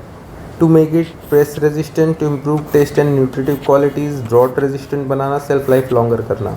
तो अब ये देखो, टेस्ट एंड न्यूट्रिटिव क्वालिटीज़ को इम्प्रूव, किसी चीज़ के यार खाने को टेस्ट इम्प्रूव करने के लिए उसका जेनेटिकली मॉडिफिकेशन किया जाएगा, तो ये तो नहीं लग रहा। बाकी उसमें होता है मोस्टली कि आयरन फोर्टिफिकेशन होता है, तो उसके लिए न्यूट्रिशन कंटेंट बढ़ाया जाता है उसके लिए, राइट। तो वो तो फोर्टिफिकेशन होती है मोस्टली। तो और इसमें ये न्यूट्रिशन होता है, चलो ठीक है, न्यूट्रिटिव का टेस्ट के लिए बात कर रहा है, तो यार ये तो मतलब नहीं लग रहा कि बीटी ब्रिंजल के लिए, वो भी ब्रिंजल का टेस्ट करने के लिए, राइट। अब यहाँ पे क्या है, to make it drought resistant और to make it pest resistant, तो ये दोनों हो सकते हैं maybe. To make it a shelf life longer, तो सेल्फ लाइफ लॉन्गर भी यार नहीं लग रहा, क्योंकि वैसे ही सब्जियाँ होती हैं यार, सब्जियों को कितना 1 साल तो चलाओगे नहीं आप, 2 साल चलाओ, राइट। तो सेल्फ लाइफ कितनी लॉन्ग करोगे? क्योंकि और कोई भी जैसे अगर क्रॉप्स होती है, तो क्रॉप्स को 2 ही रीज़न से उनको मॉडिफाई किया, जेनेटिकली इंजीनियर किया जाता है। एक उनकी ईल्ड इंक्रीज़ करने के लिए, और एक उनमें किसी चीज़ पर्टिकुलर चीज़ के लिए रेजिस्टेंस डेवलप करने के लिए। ईल्ड में जैसे HYV आ जाती है, और रेजिस्टेंस डेवलप करने के लिए जैसे GM मस्टर्ड हो गया, ये सारी चीज़ें जो बनाई गई हैं, राइट। तो वो चीज़ें हैं, तो और रेजिस्टेंस में ही आपका ये BT कॉटन भी आ जाएगा, राइट, जिसके लिए बनाई गई हैं। तो अब यहाँ पे आप 50-50 पे आ सकते हो कि आपको या तो ऑप्शन ए मार्क करना होगा कि पेस्ट से रेजिस्टेंस है, या फिर ड्रॉट से रेजिस्टेंस इसको बनाना है, राइट। तो अब इसमें के लिए तो अब आपको यहाँ पे 50-50 में आपको एक चांस लेना पड़ेगा। बाकी ए और डी में मैंने बताया कि अगर आंसर ए और डी में ऐसा कुछ लग रहा हो, मोस्टली कहीं फंस रहा हो, तो ए ही होता है, तो ए ही होगा, मतलब ए और डी में जब होता है, यहाँ पे तो सी था, तो राइट, तो इसकी वजह से ए आप मार्क कर सकते थे। तो ऐसे ऑप्शन में जो भी है सिंगल स्टेटमेंट है, और वहाँ पे अगर आपको ए और डी में से अगर आंसर लग रहा है ना, तो ए और डी में से मार्क करके आया करो, ठीक है। अगर उसमें से लग रहा है कोई भी एक, तो अगर यहाँ पे अगर मान लो सी और डी होता, अगर ये पेस्ट रेजिस्टेंस वाला डी में दिया होता, तो यहाँ पे डी पे मार्क करके आता है, ठीक है। विथ रेफरेंस टू द आम आदमी बीमा योजना का था following, the member insured under scheme must be the head of the family और earning member in a rural landed house. तो हाँ, हो सकता है रूरल लैंडेड हाउस है, अर्निंग मेंबर होना चाहिए, हेड होना चाहिए फैमिली का, तो उसका बीमा है वो लोग कर देंगे, ठीक है। Member must be insured age group between 64 and 65 years. तो यहाँ पे ये जो एज दे रखी 65 ईयर्स यार, बीमा कर रहे हो आप, इंश्योरेंस। अब इंश्योरेंस मान लो किसी ने 64 ईयर्स पे इंश्योरेंस कराया अपना, 2 साल 70 ईयर्स की तो लाइफ एक्सपेक्टेंसी है उसकी, राइट। तो 64 ईयर्स पे तो यार मतलब ऐसे पे तो लाइफ इंश्योरेंस वाले भी क्या नाम है, बीमा नहीं करते हैं, राइट। तो फिर यहाँ पे कैसे कराओगे आप 65? तो ये एक तो फैक्ट्स दे रखे हैं, फैक्ट्स देखते ही सबसे पहले सोच लिया करो कि ये पॉसिबल है कि नहीं है। दूसरी स्ट्रीम में तो गलत लग रही है मुझे, तीसरी देख लेते हैं। There is a provision of free scholarship for up to 2 children of the insured who are studying between 9 and 12th class 9 या 12। तो हाँ, हो सकता है कि मतलब फ्री प्रोविज़न है, एक स्कॉलरशिप भी दे रहे हैं साथ में उसके लिए, कि लोगों को थोड़ा वो बढ़ाने के लिए। और ये रूरल लैंडलेस की बात की जा रही है कि रूरल लैंडलेस इंसान है और आम आदमी बीमा योजना है, तो उसके लिए क्या पता स्कॉलरशिप साथ में दे दोगे, पॉजिटिव स्टेटमेंट है, कुछ दे रहे हैं, कुछ ऐसा ले वगैरह तो रह नहीं रहे हैं, रिजिड या नेगेटिव भी नहीं है, बस यहाँ पे क्लास लिखा हुआ है 9 to 12 क्लास, यहाँ पे 1 to 4 हो सकता है, 9 to 3 हो सकता है, राइट। तो ये चीज़ें भी हो सकती हैं। बट अगर ऐसे ऑप्शंस हैं जैसे अब ये देखो, तो मोस्टली यूपीएससी की प्रोबेबिलिटी 3 में से तीनों सही दे या फिर एक सही दे थोड़ी कम होती है। मोस्टली प्रोबेबिलिटी ये होती है कि यूपीएससी 3 में से 2 सही दे, राइट। तो मोस्टली ऐसे आप ये कर सकते हो कि 3 में से 2 सही होंगे, तो मोस्टली अगर आपको पता है पहला सही है, दूसरा तो आपका गलत है, तो मतलब ओवल अगर क्वेश्चन होता तो वहाँ पे आप ओनली 2 पेयर कर देते। अब यूपीएससी की मर्जी, कोई भी 2 सही मान ले, राइट। अब ऐसे होता तो फिर इसमें आप क्या है कि अब पहला तो आपको पता है सही है, बाकी अब दूसरे में आपको लग रहा है कि एक सही है एक गलत है, तो तीसरा तो अपने आप सही ही होगा लगभग, राइट। तो 1 and 3। फिर देखो, in the context of global oil prices Brent crude oil is what does imply is a major classification crude oil. तो हाँ, नाम में ही क्रूड ऑयल है तो मेजर क्लासिफिकेशन हो सकती है। सोर्स होता है नॉर्थ सी से, एक फैक्ट दे रखा है, मान लेते हैं कि नॉर्थ सी है या फिर कोई और भी हो सकता है, फैक्ट है तो थोड़ा रखेंगे। It does not contain sulphur, does not contain sulphur, यार ये तो बहुत ज़्यादा एक्सट्रीम स्टेटमेंट हो गई ना कि डज नॉट कंटेन सल्फर। तो मे बी सल्फ़र कंटेन कर सकता है, अगर 0.0001% होगा ये हो सकता है कि it has very low amount of sulphur, right. लेकिन डज नॉट कंटेन सल्फ़र, ये आप एकदम कैसे कह सकते हो कि उसमें 0.1% भी सल्फ़र नहीं है। तो तीसरी स्टेटमेंट तो वैसे ही गलत हो जाएगी, बाकी बच गई दो। तो इन दोनों में आपकी अब source from the North Sea, तो यहाँ पे हाँ it can be possible, it can be source from the North Sea, right. तो 1 and 2 ऐसे क्वेश्चन जिसमें एक आपको सही पता लग जाए, एक आपको ये पता लग जाए कि ये गलत है, तो बीच वाला स्टेटमेंट जिसमें आपको डाउट आ रहा हो ना उसको मोस्टली सही माना करोगे, अगर एक आपको शॉर्ट लग रहा है कि ये गलत है, ठीक है। फिर the function of heavy water in a nuclear reactor is to, ये फंक्शन है हैवी वाटर का रिएक्टर में, slow down the speed of neutrons, increase the speed of neutrons, cool down the reactor, stop the nuclear reaction. तो nuclear reaction को यार stop करने के लिए तो नहीं होगा, ये हैवी वाटर का आप यूज़ कर रहे हो। अब यहाँ पे दो ऑप्शन सेम है, यहाँ पे स्पीड ऑफ न्यूट्रॉन्स की बात की गई है, स्पीड ऑफ न्यूट्रॉन्स की बात की गई है, यहाँ पे स्लो डाउन के लिए बोल रहा है, यहाँ पे इंक्रीज़ करने के लिए बात कर रहा है, और किसी में कुछ मैच तो नहीं कर रहा है, नहीं, और किसी में कुछ मैचिंग नहीं है, यही दोनों हैं, slow down the speed of neutron, increase the. अब हैवी वाटर है उसका यूज़ किया जा रहा है, फंक्शन है उसका कि उसको करने के लिए, तो मोस्टली कि जब किसी चीज़ में आप पानी डालते हैं तो उसको किस चीज़ के लिए डालते हैं, कि कोई चीज़ है तो उसको स्लो करने के लिए ना, कि पानी डाल देते हैं थोड़ा स्लो हो जाएगा, राइट। तो मोस्टली यही हो सकता है कि, और न्यूट्रॉन्स हैं वो ज़्यादा तेज़ भाग रहे होंगे, पानी डाल दिया गया थोड़ा, तो उनकी स्पीड थोड़ी पानी में थोड़ी कम हो जाएगी पानी की फ्लो की वजह से, तो मे भी हो सकता है कि स्लो हो जाए। इंक्रीज़ कैसे होंगे पानी के अंदर, वो पानी में तो चीज़ें स्लो हो जाती हैं थोड़ी। तो और ए और डी में मैंने अभी बताया कि ए और डी में अगर आंसर फंसे, और ऑप्शन में अगर ए है, किसी और ऑप्शन में आपको कन्फ्यूज़न हो रहा है, ये ए और मान लो यहाँ पे अगर ये डी होता है, डी और सी में कन्फ्यूज़न हो रही है कि डी होगा सी होगा, तो मोस्टली ऑप्शन में ऐसे में डी मार करके आओ आप, ठीक है।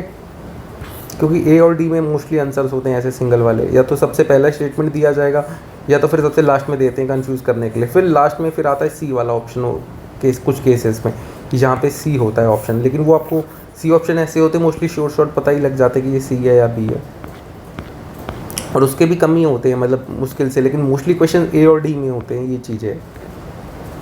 फिर देखो एक रिलीजियस कम्युनिटी अगर है, सेक्ट कम्युनिटी, उसको अगर नेशनल माइनॉरिटी का अगर दे दिया गया तो उसको एडवांटेजेस क्या मिलेंगे, एस्टेब्लिश एडमिनिस्ट कर सकता है एक्सक्लूसिव एजुकेशनल इंस्टीट्यूशन, तो हाँ हो सकता है अपने एजुकेशनल माइनॉरिटी अपनी सेक्शन के लोगों के लिए वो बनाए।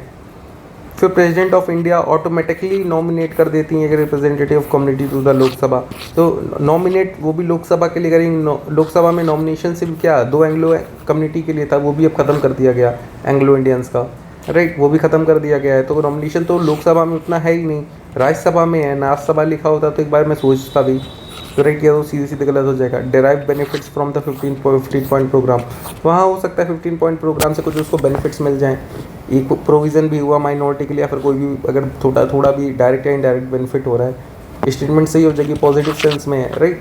तो ये दोनों हो सकता है, हाँ, तो पहली और तीसरी हो गई। फिर India is the home to the lakh of person with disabilities, what are the benefits available to them under the law, तो free schooling till the age of 18 in the government school, तो हाँ हो सकता है। Preferential allotment of land for setting up business, हो सकता है भाई प्रेफरेंशियल अलॉटमेंट दिया जाए, PWD हैं, क्योंकि रिजर्वेशंस वगैरह भी तो इन्हें प्रोवाइड किए जाते हैं डिसेबल्स को, तो हो सकता है ऐसा कुछ है नहीं कि मतलब उन्हें नहीं दिया जाए, क्योंकि पॉजिटिव सेंस में बात की जा रही है। उनको अगर कोई चीज़ दिया जाएगा तो उनसे उनका अपवर्ड मूवमेंट होगा, राइट, उनको थोड़ी हेल्प आउट मिलेगी।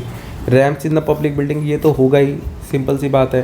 फ्री स्कूलिंग पहला और तीसरा अपने को पता लग गया, दूसरे में अपना कुछ काट नहीं पा रहे हैं, नेगेटिव सेंस में कुछ है नहीं चीज़, तो क्या करेंगे, तीसरा भी मान लो 1 2 3, जब तक एकदम कुछ गलत ना हो तब तक इसको ऐसे करेक्ट करो। What is the purpose of the government of the India promoting mega concept food park, provide करना good infrastructure facilities for food processing industry, तो हाँ हो सकता है इंफ्रास्ट्रक्चर फूड पार्क बना रही है। इंक्रीज़ करना processing of perishable item and reduce wastage, तो हाँ reduce wastage, processing perishable item की प्रोसेस करके ताकि उनकी वेस्टेज कम हो जाए, इसलिए मेगा फूड पार्क बना रही है कि एक ही साथ सारे काम हो जाए, तो हाँ हो सकता है, अच्छी चीज़ है। Provide emerging and eco friendly food processing technologies to entrepreneurs, तो यार टेक्नोलॉजी की बात कर रहा है, तो टेक्नोलॉजी कैसे प्रोवाइड करेगी गवर्नमेंट तो है यार, वो क्या कर सकती है, वो इंफ्रास्ट्रक्चर आपको प्रोवाइड कर सकती है, वहाँ पे लैंड दे सकती है, इलेक्ट्रिसिटी बिल दे सकती है, आपका सब्सिडी दे देगी कुछ करने के लिए, राइट। तो लेकिन उस चीज़ के लिए अब आपको टेक्नोलॉजी ला करके देगा, टेक्नोलॉजी ला करके देगी तो फिर सरकार फिर इतना क्यों करेगी भाई। और सरकार टेक्नोलॉजी कहाँ से लाती है, वो तो R&D तो मोस्टली प्राइवेट से ही होता है ना, इसीलिए तो प्राइवेट वो खुद प्रमोट कर रही है। तो मोस्टली सी वाला तो थर्ड वाला तो मोस्टली चांसेस हैं कि नहीं होगा कि टेक्नोलॉजी कैसे देगी गवर्नमेंट, राइट। तो अब देखो इसीलिए ये जो छोटे छोटे वर्ड है ना, यहीं पे लोग गलती करते हैं। जहाँ पे ऐसे फूड प्रोसेसिंग लिखा हुआ है, लोग कहेंगे टेक्नोलॉजी पे भी, तो उसके बारे में लोग सोचते नहीं उतना उस एग्ज़ाम प्रेशर में। तो यही चीज़ें, इन चीज़ों थोड़ी थोड़ी चीज़ों पे आपको ध्यान देना है कि कहाँ कहाँ पे यूपीएससी आपको फंसाता है। जैसे टेक्नोलॉजी दिया हुआ है यहाँ पे, तो टेक्नोलॉजी आपको अब एग्ज़ाम में कहीं पे ऐसा है ना कि जहाँ पे ऐसा कुछ हो तो वहाँ पे आपको सोचना पड़ेगा कि टेक्नोलॉजी यहाँ पे दी है तो वो प्रोवाइड करेगी गवर्नमेंट की नहीं देगी, ठीक है। तो आपको यहाँ पे ये सोचना है कि गवर्नमेंट क्या क्या अपनी साइड से प्रोवाइड करा सकती है, टेक्नोलॉजी कैसे प्रोवाइड कराएगी। वो स्पेस दे सकती है, आपको सब्सिडी दे सकती है उस चीज़ के लिए, राइट। बाकी चीज़ें दे सकती है कि थोड़ा फास्ट एंड स्टडी प्रोसेस करा सकती है, सिंगल विंडो क्लियरेंस करा सकती है, राइट, जो उसके साइड से हैं। बट टेक्नोलॉजी कैसे प्रोवाइड करेगी, वो तीसरी तो नहीं होगी। तो 1 और 2 इसमें ऐसे आ जाएगा। बाकी अगर इसमें आपको डाउट लग रहा है, ये आपको लग रहा है इनकरेक्ट है, बाकी 2 तो ओनली 2 पेयर वैसे हो जाता अगर ओनली पेयर वाला क्वेश्चन इसमें आएगा आपका। फिर the authorisation of withdrawal of the fund from the consolidated fund of India must from की कंसोलिडेशन ऑथराइजेशन जो होता है कंसोलिडेटेड फंड ऑफ इंडिया का कहाँ से आना चाहिए आएगा। तो ये तो सिंपल सा लक्ष्मीकांत का पढ़ा हुआ नॉर्मल सा स्टेटमेंट है यार, ये तो बेसिक्स कर लो उसके लिए। बेसिक्स मतलब देखो 10 से 15 क्वेश्चन आते हैं लक्ष्मीकांत में, तो उसमें से अगर आप 10 से 12 भी आपके करेक्ट हो जा रहे हैं ना लक्ष्मीकांत पढ़ के, 10 भी अगर कर हो रहे हैं 15 में से, तो भी यार मतलब बहुत ज़्यादा अच्छा है आपके लिए। 10 नंबर यहाँ से आगे जा रहे हैं, 20 नंबर सीधे सीधे यहाँ से आ जाएंगे, ठीक है। तो इन पॉलिटी जो शॉर्ट वाले क्वेश्चन है उनको तो करके जाना पूरा। फिर अगला क्वेश्चन कह रहा है all revenues received by the union government पे with the tax with the government receive the conducted for the business entitled to the contingency fund, public account, consolidated fund, deposit and advances fund. तो यहाँ पे देखो पहला question consolidated fund का पूछा गया है, ठीक है, और दूसरी बार उसी के लिए ऑप्शंस में दे दिया गया है कंसोलिडेटेड फंड ऑफ इंडिया।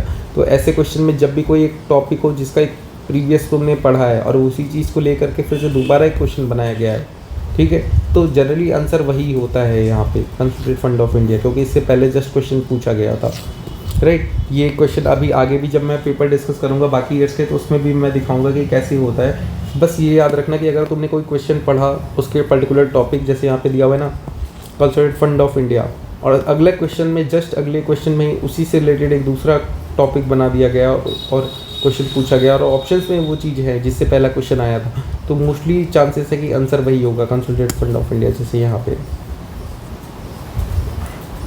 फिर अगला क्वेश्चन क्या कहता है, अगला क्वेश्चन कहता है माइक्रो फाइनेंस जो है, ठीक है, एक प्रोविजंस है, is a provision for financial service to prepare the low income group, this include both consumers and self employed, the services render to the micro finance. Micro finance नाम से क्या पता लग रहा है, माइक्रो फाइनेंस, फाइनेंस का मतलब है कुछ क्रेडिट से रिलेटेड है कि माइक्रो छोटा लोन देने के लिए, राइट, कि छोटे अमाउंट का होगा। तो क्रेडिट फैसिलिटीज़ हो सकती है, इंश्योरेंस फैसिलिटीज़ हो सकती है, फंड ट्रांसफ़र हो सकते हैं, सेविंग्स, तो माइक्रो फाइनेंस। और यहाँ पे कंज्यूमर की भी बात की जा रही, कंज्यूमर भी हैं, सेल्फ एम्प्लॉयड भी हैं, तो सेविंग फैसिलिटीज़ भी दे सकते हैं यार माइक्रो में, छोटे लेवल पे कि ज़्यादा नहीं ले सकते होंगे डिपॉजिट, एक सर्टेन लिमिट हो सकती है, लेकिन फैसिलिटीज़ तो प्रोवाइड कर सकते हैं ये। तो 1 2 3 4 ऐसे में, राइट, ये सारी चीज़ें हो सकती हैं। फिर साउथ ईस्ट एशिया की बात की जा रही है कि एक ग्लोबल कम्युनिटी है, over the space and time है जियो स्ट्रेटेजिकली इम्पोर्ट सिग्निफिकेंट रीजन बन गया है। तो यहाँ पे ये जो सबसे मेन टॉपिक है, कीवर्ड है जियो स्ट्रेटेजिकली सिग्निफिकेंट रीजन, ठीक है। Which among the following is the most convincing explanation for this global perspective. तो इसके लिए देखो it was a hot theatre during the second world war. तो सेकेंड वर्ल्ड वॉर के दौरान ईस्ट एशिया एक हॉट एरिया था, तो ये तो मतलब अभी नहीं लग रहा, जियो स्ट्रेटेजिकली अभी के लिए बात किया जा रहा है, ओवर स्पेस एंड टाइम की बात की जा रही है।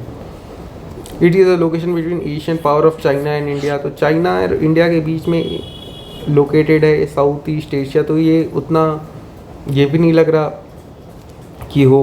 फिर देखो it was arena of super power confrontation of cold war period. तो कोल्ड वॉर के टाइम पे तो यार वो उधर का था कि मतलब अमेरिका और यूएस को लेकर के चल रही थी, राइट। तो कोल्ड वॉर के लिए भी उतना रिलेशन तो नहीं लग रहा उतना, तो डी भी हटा दो। It is location between the Pacific and Indian Ocean and its pre eminent maritime character. तो ये हो सकता है क्योंकि आज के टाइम पे देखो सबसे ज़्यादा चीज़ें क्या है, इंडो पैसिफिक को लेकर के चीज़ें बात हो रही है। इंडिया का इतना ज़्यादा इंपॉर्टेंस क्यों है, क्योंकि इंडिया का कंट्रोल किस पे है, इंडियन ओशियन पे, राइट। तो ये चीज़ें हैं। तो और सबसे ज़्यादा ट्रेड कहाँ से होता है? सबसे ज़्यादा ट्रेड पास होता है अपने इंडियन ओशियन से, राइट, मलक्का स्ट्रेट से, जो सबसे ज़्यादा मेन होती है, क्योंकि जितना भी एशिया से ट्रेड जाता है यूरोप में वो इसी ट्रेड रूट से जाता है। तो इसीलिए मोस्टली जियो स्ट्रेटेजिकली इंपॉर्टेंट रीजन तो बहुत ज़्यादा है, राइट। तो इसलिए मोस्टली क्या है, डी हो जाएगा इसमें आंसर आपका सीधा सीधा। और मैंने बताया कि अगर ए और डी में अगर आपको कोई लगे कि इन दोनों में से कोई ऑप्शन सबसे ज़्यादा सही हो रहा है तो उस पर मार्क करके आना। इसमें भी देखो जैसे डी है, और डी पे अगर आपको लग रहा है ये क्वेश्चन आंसर थोड़ा सही है तो उसको मार्क कर देना, क्योंकि डी अगर सही लग रहा है तो वो होगा मोस्टली, ठीक है, ए या डी में। फिर कंपनी की मार्केटिंग है फूड प्रोडक्ट की, उसकी does not contain trans fat which does this campaign signify. तो the products are not made out of hydrogenated oil. तो हाइड्रोजनेटेड नाम से ही लग रहा है कि हाइड्रोजनेटेड मतलब ट्रांस फैट है, मतलब ट्रांस फैट तो एक होता है नॉर्मल, ठीक है, जो गुड फैट होता है, जो नॉर्मल मिलता है आपको तेल घी से, ठीक है, उससे, ठीक है। और दूसरी चीज़ क्या कह रहा है कि ट्रांस हाइड्रोजनेटेड, तो नाम से ही पता लग रहा है कि हाइड्रोजनेटेड ऑयल मतलब कुछ मिलावटी वाली चीज़ होंगी इसी वजह से। तो मे बी ये स्टेटमेंट तो सही लग रही है कि हाइड्रोजनेटेड ऑयल, तो नाम से ही लग रहा है कि उसमें कुछ मिलावट की गई होगी इसलिए, और वो चीज़ उसमें नहीं है, उसी चीज़ से हाइड्रोजनेटेड ऑयल से नहीं बनी है, तो ये स्टेटमेंट सही हो सकती है। The food products are not made out of animal fats and oil. तो अगर एनिमल फैट्स एंड ऑयल से नहीं से बनी है फिर तो वो केमिकल से बनी होगी, और ये कह रहा है कि ट्रांस फैट से नहीं बनी है, हाइड्रोजनेटेड ऑयल से नहीं बनी है। तो या तो ये वाली स्टेटमेंट सही होगी या तो ये सही होगी, क्योंकि दोनों आपस में कॉन्ट्राडिक्ट कर रही हैं, राइट। तो इस चीज़ के लिए या तो आप एक सही मानोगे या तो दूसरा सही मानोगे। फिर लिखा animal use in not likely to damage the cardiovascular health of the consumer, तो ये तो सही हो जाएगी अपनी। तीसरी स्टेटमेंट आपको पता है सही है।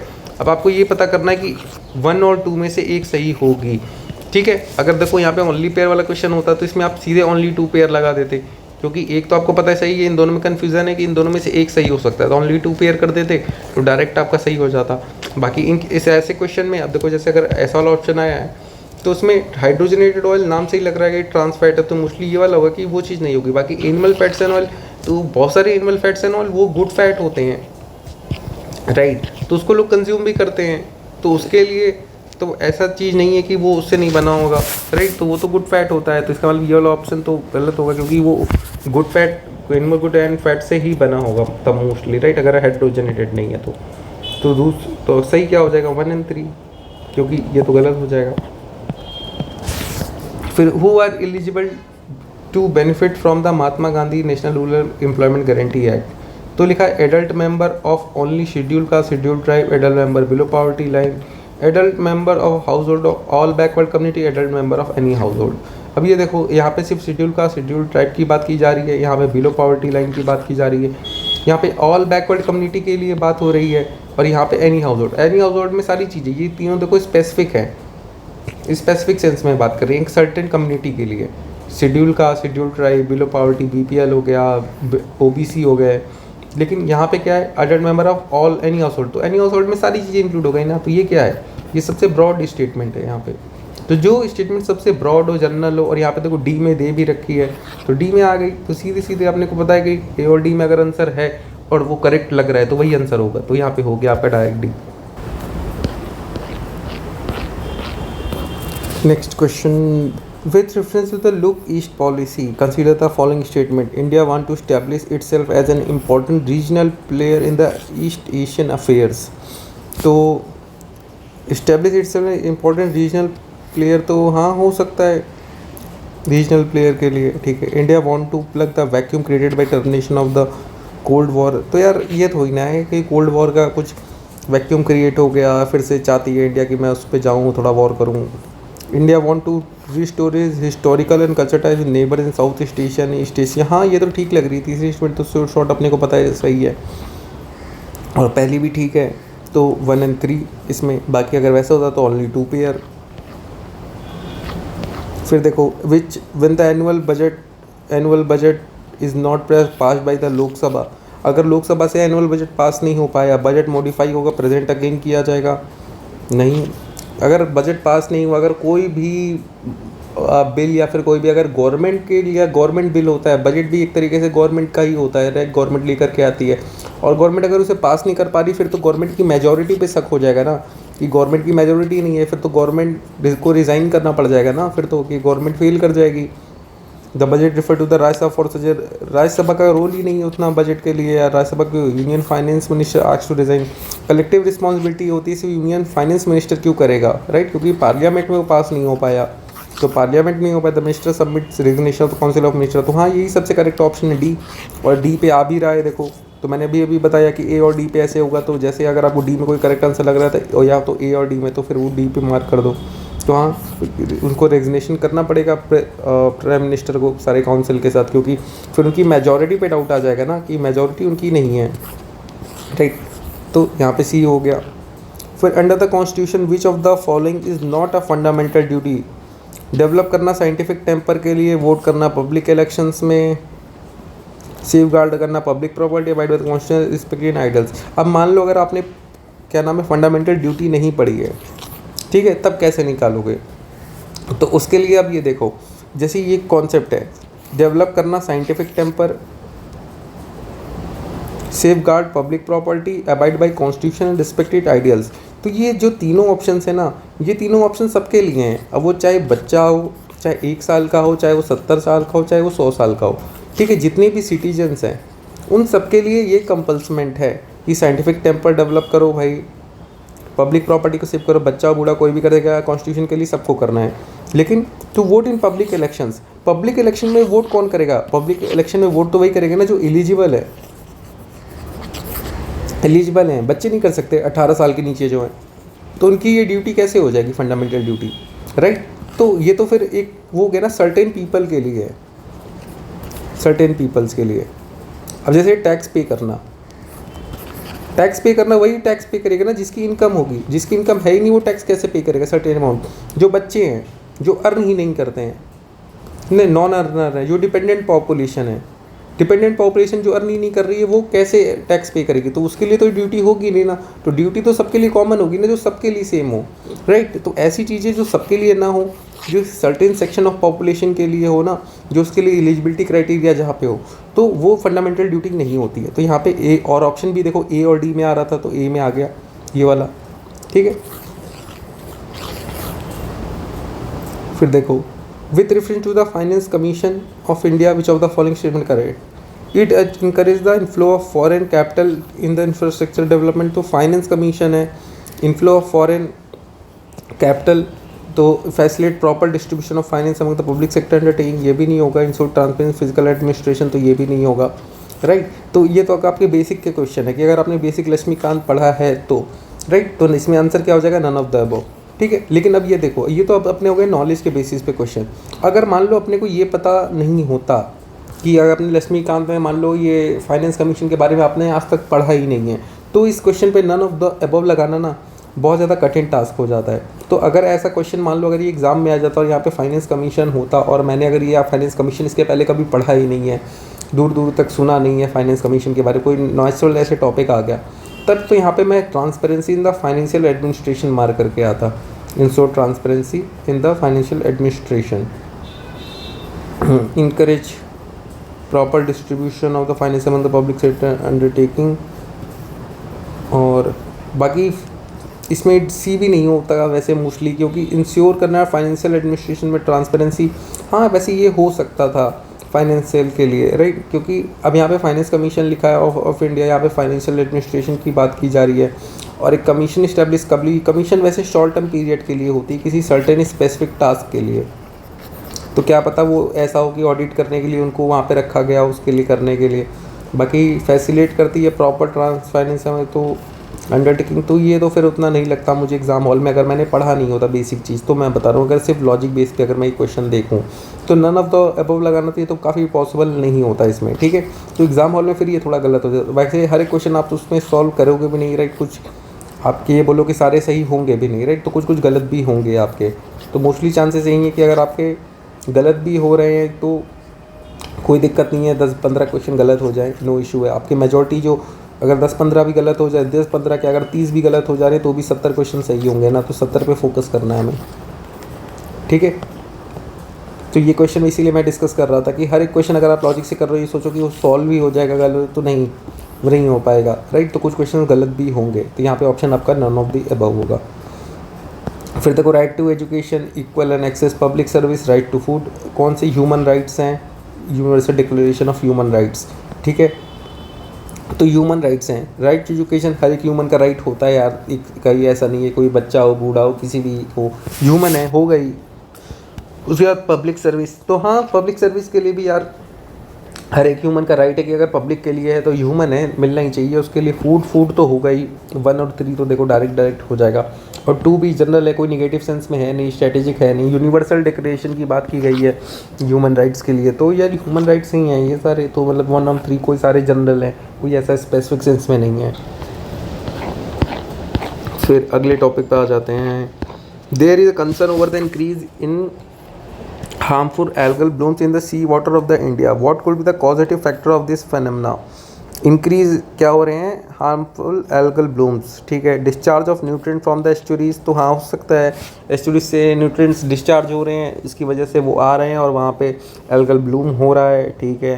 Run of from the land during the monsoon, तो हाँ हो सकता है रन ऑफ हो रहा है। अपवेलिंग इन द सीज, तो अपवेलिंग तो न्यूट्रिएंट से, इसका देखो अभी जो पुराना वाला क्वेश्चन आया था मरीन प्रोडक्टिविटी वाला, उसी से देखो ये क्वेश्चन भी यहाँ पे आ गया कि अपवेलिंग इन द सीज की अगर अपवेलिंग होगी तो उसकी वजह से क्या होगा, न्यूट्रिएंट्स ऊपर आ जाएंगे, न्यूट्रिएंट्स ऊपर आ जाएंगे तो उससे क्या होगा, मरीन वहाँ पे काफ़ी एल्गल ब्लूम्स भी आ जाएंगे, राइट। देखो 2 क्वेश्चन एक ही वो टॉपिक से आ गए ये दोनों, यही होता है फ़ायदा थोड़ा, अगर आपने PYQ करें तो 1-2 क्वेश्चन सीधे सीधे बन जाते हैं ऐसे। अपवेलिंग तब सी, तो इसमें भी 1 2 3 हो जाएगा आपका। फिर देखो which of the above add carbon dioxide to the carbon cycle on earth, कौन कौन है जो करता है, तो फोटोसिंथेसिस कहाँ करता है, फोटोसिंथेसिस तो कार्बन डाइऑक्साइड यार प्लांट लेते हैं ना, तो पहला तो एक आपका सीधे गलत हो जाएगा। डीके ऑर्गेनिक मैटर तो हो सकता है कि जब वो डीके हो बॉडी में कार्बन होता ही है और वो डीके होने के बाद कार्बन निकले, ठीक है, हो सकता है। वॉल्केनिक एक्शन हो सकता है। रिस्पायरेशन, हाँ रिस्पायरेशन में क्यों नहीं होता है, कार CO2 रिलीज़ करते हैं, तो 1 2 3 ये तीनों चीज़ें पॉसिबल हैं, तो हो गया ये तीनों। फिर USA ने अभी डिसाइड किया इंडिया की membership multilateral control regime called Australia group and the Wassenaar arrangement. What is the difference, क्या है इन दोनों में। तब ये देखो 2 चीज़ों के बारे में कंपैरिजन जहाँ भी हो जाए, जैसे यहाँ पे हो रहा है ना ऑस्ट्रेलिया ग्रुप और वासेनार अरेंजमेंट, तो 2 चीज़ों पे जहाँ पे भी क्या नाम है ऐसा होता है, यूपीएससी मोस्टली क्या करती है, स्वैप करती है।